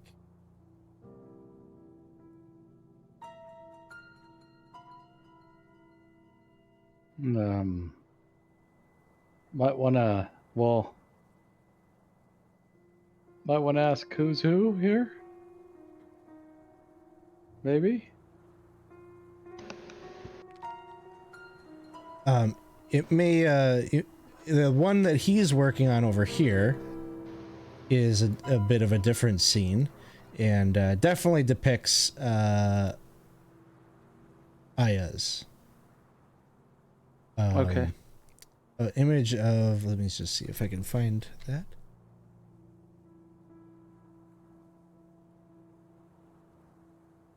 A picture of Aya's, and he seems to be standing in a chamber that very much resembles the Great Temple on the 4th level of the Temple of Elemental Evil, that big cathedral-like hall with the high-pitched ceiling where the gargoyles, the gargoyle that you dealt with originated from. He's standing there right around this like summoning circle, and he's taking the hand of Zuggit Moy, who's stepping through a rift. Of course, Zuggit Moy with this kind of alien-like features, and her elongated skin kind of tethered around her frame. Long claws just grabs his withered hand and seems to be stepping forth. And in Ayaz's other hand, he has the golden skull, and he seems to be presenting it as like a gift. So it seems like this is maybe like the origins of how did Zuggit Moy come to be in Linnaeus. Is it seems like maybe Aya's invited her, although this is a little bit different than what maybe you come to understand about the conflict between Aya's and Zuggit Moy, because it seemed like in the modern times Aya's is plenty happy to keep her locked away because he seemed to be defending and trying to ensure that nobody got to her gates. So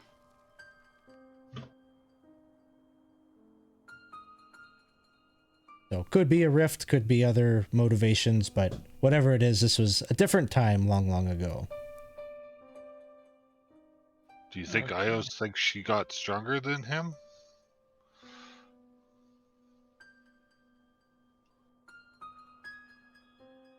Then the phony baloney? Yeah. Could be. I mean, doesn't seem they're very trustworthy either way, right?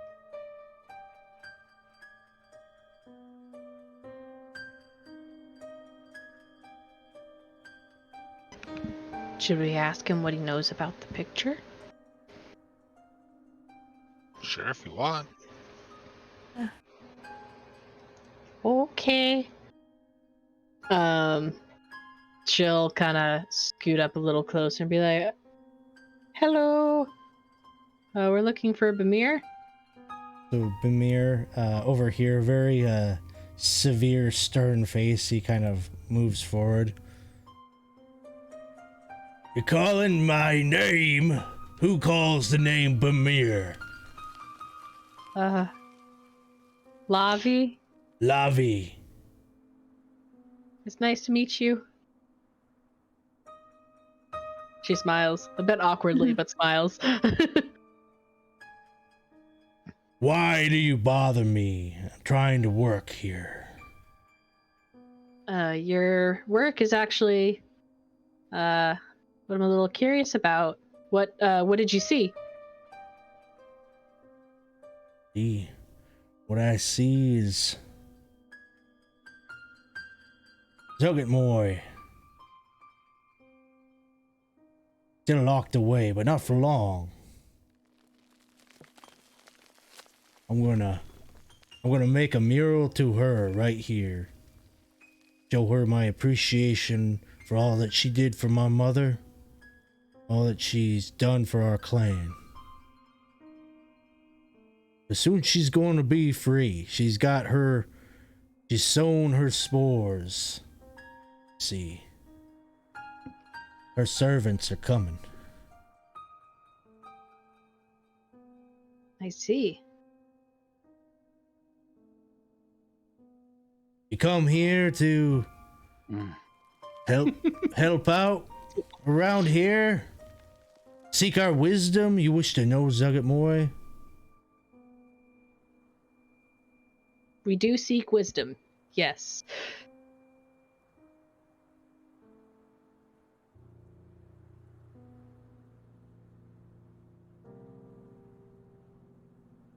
We're a bit lost on how. No, sorry. Let me think about that. I don't think Zilaf is going to be able to help you without just giving something away. So he's being very quiet, right? Yeah, no, that's fine. I'm just like, whew. This is a delicate situation.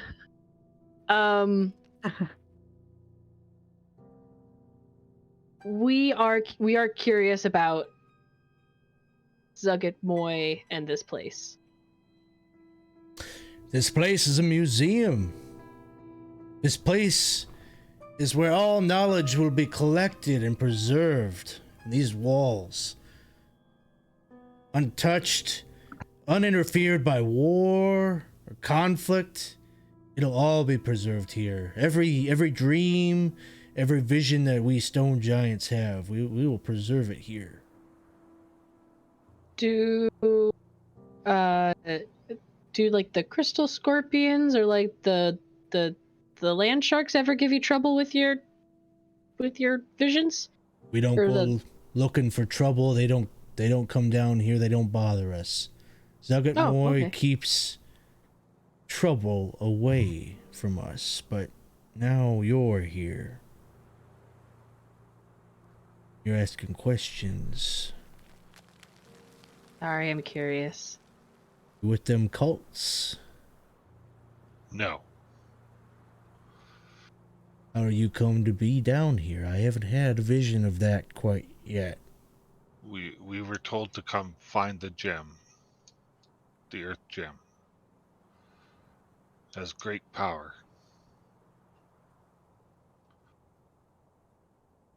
And she's not gonna step forward or anything, but she's going to like motion towards the carving of the skull, and she's gonna be like, the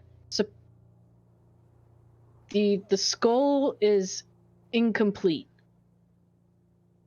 We are looking for a gem that is here that belongs on the skull. What are you going to do when you find it? Put Gonna it in the skull. use? I genuinely have no idea. Well, we're trying to put them back together, right? That's as far as I know, is that we're putting it back together.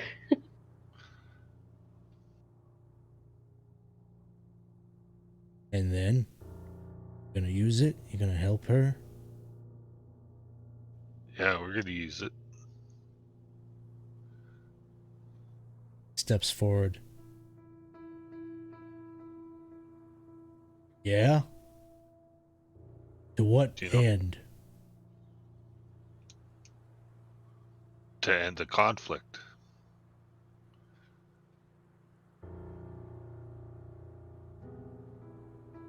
That right.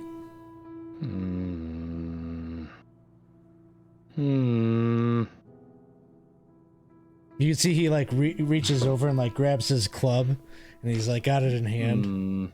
I don't think I'm probably gonna like the way that you're gonna use that. I think you might be aiming to dabble, destroy everything that my mother worked for and my brothers and sisters here have worked for.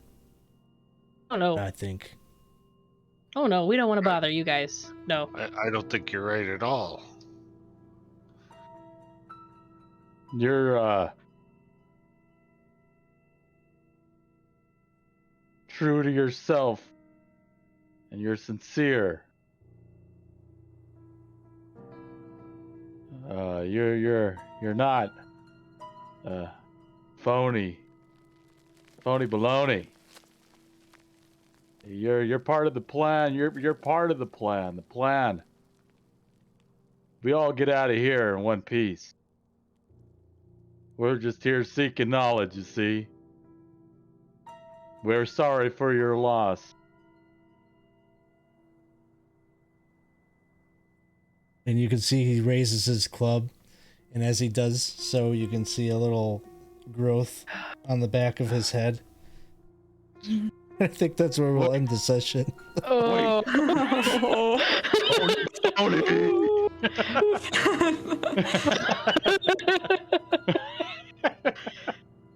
Oh no. Intense. Oh no. Dane, you can cure that, right? Oh my god. Maybe. I hope so. No. Come here. I wanted to lie so bad.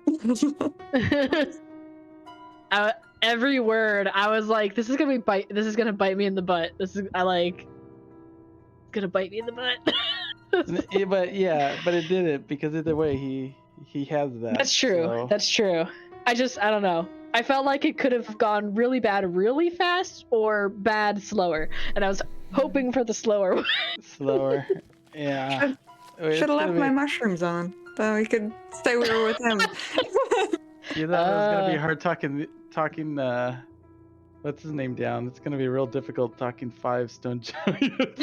Oh, I don't want to hurt them. They're so nice. Yeah, I liked the other two. I don't know much about this guy, but like. Oh yeah, we don't even know.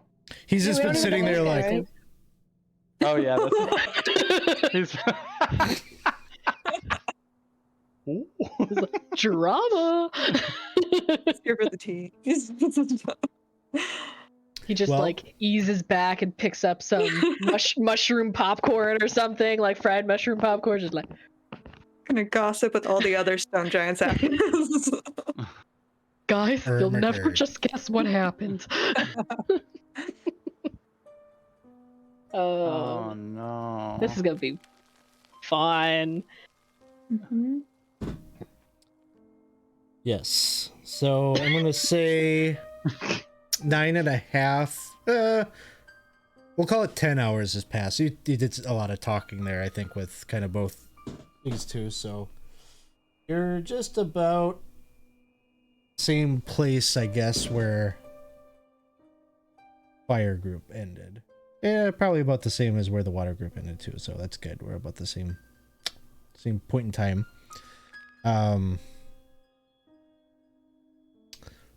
Let's see. There may be an opportunity here for me to give some EXP, just because I know Lavi is level 3.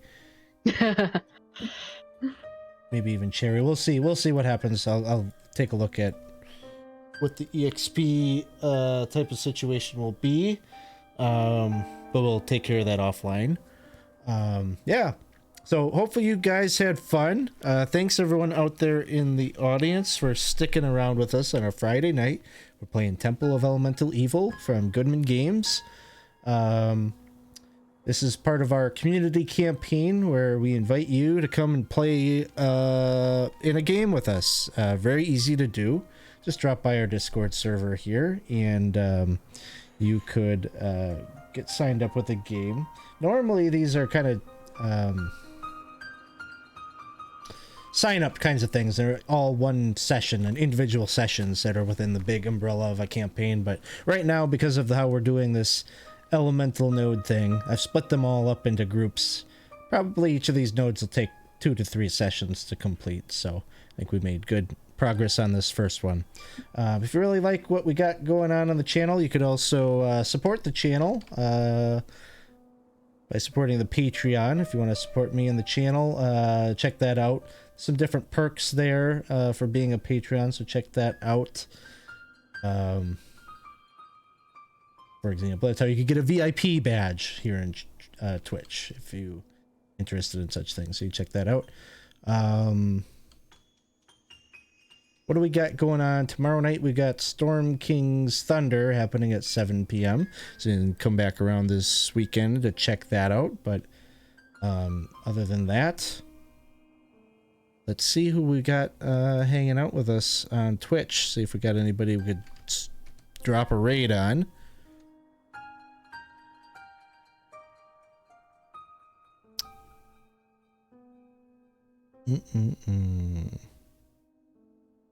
Well, let's go and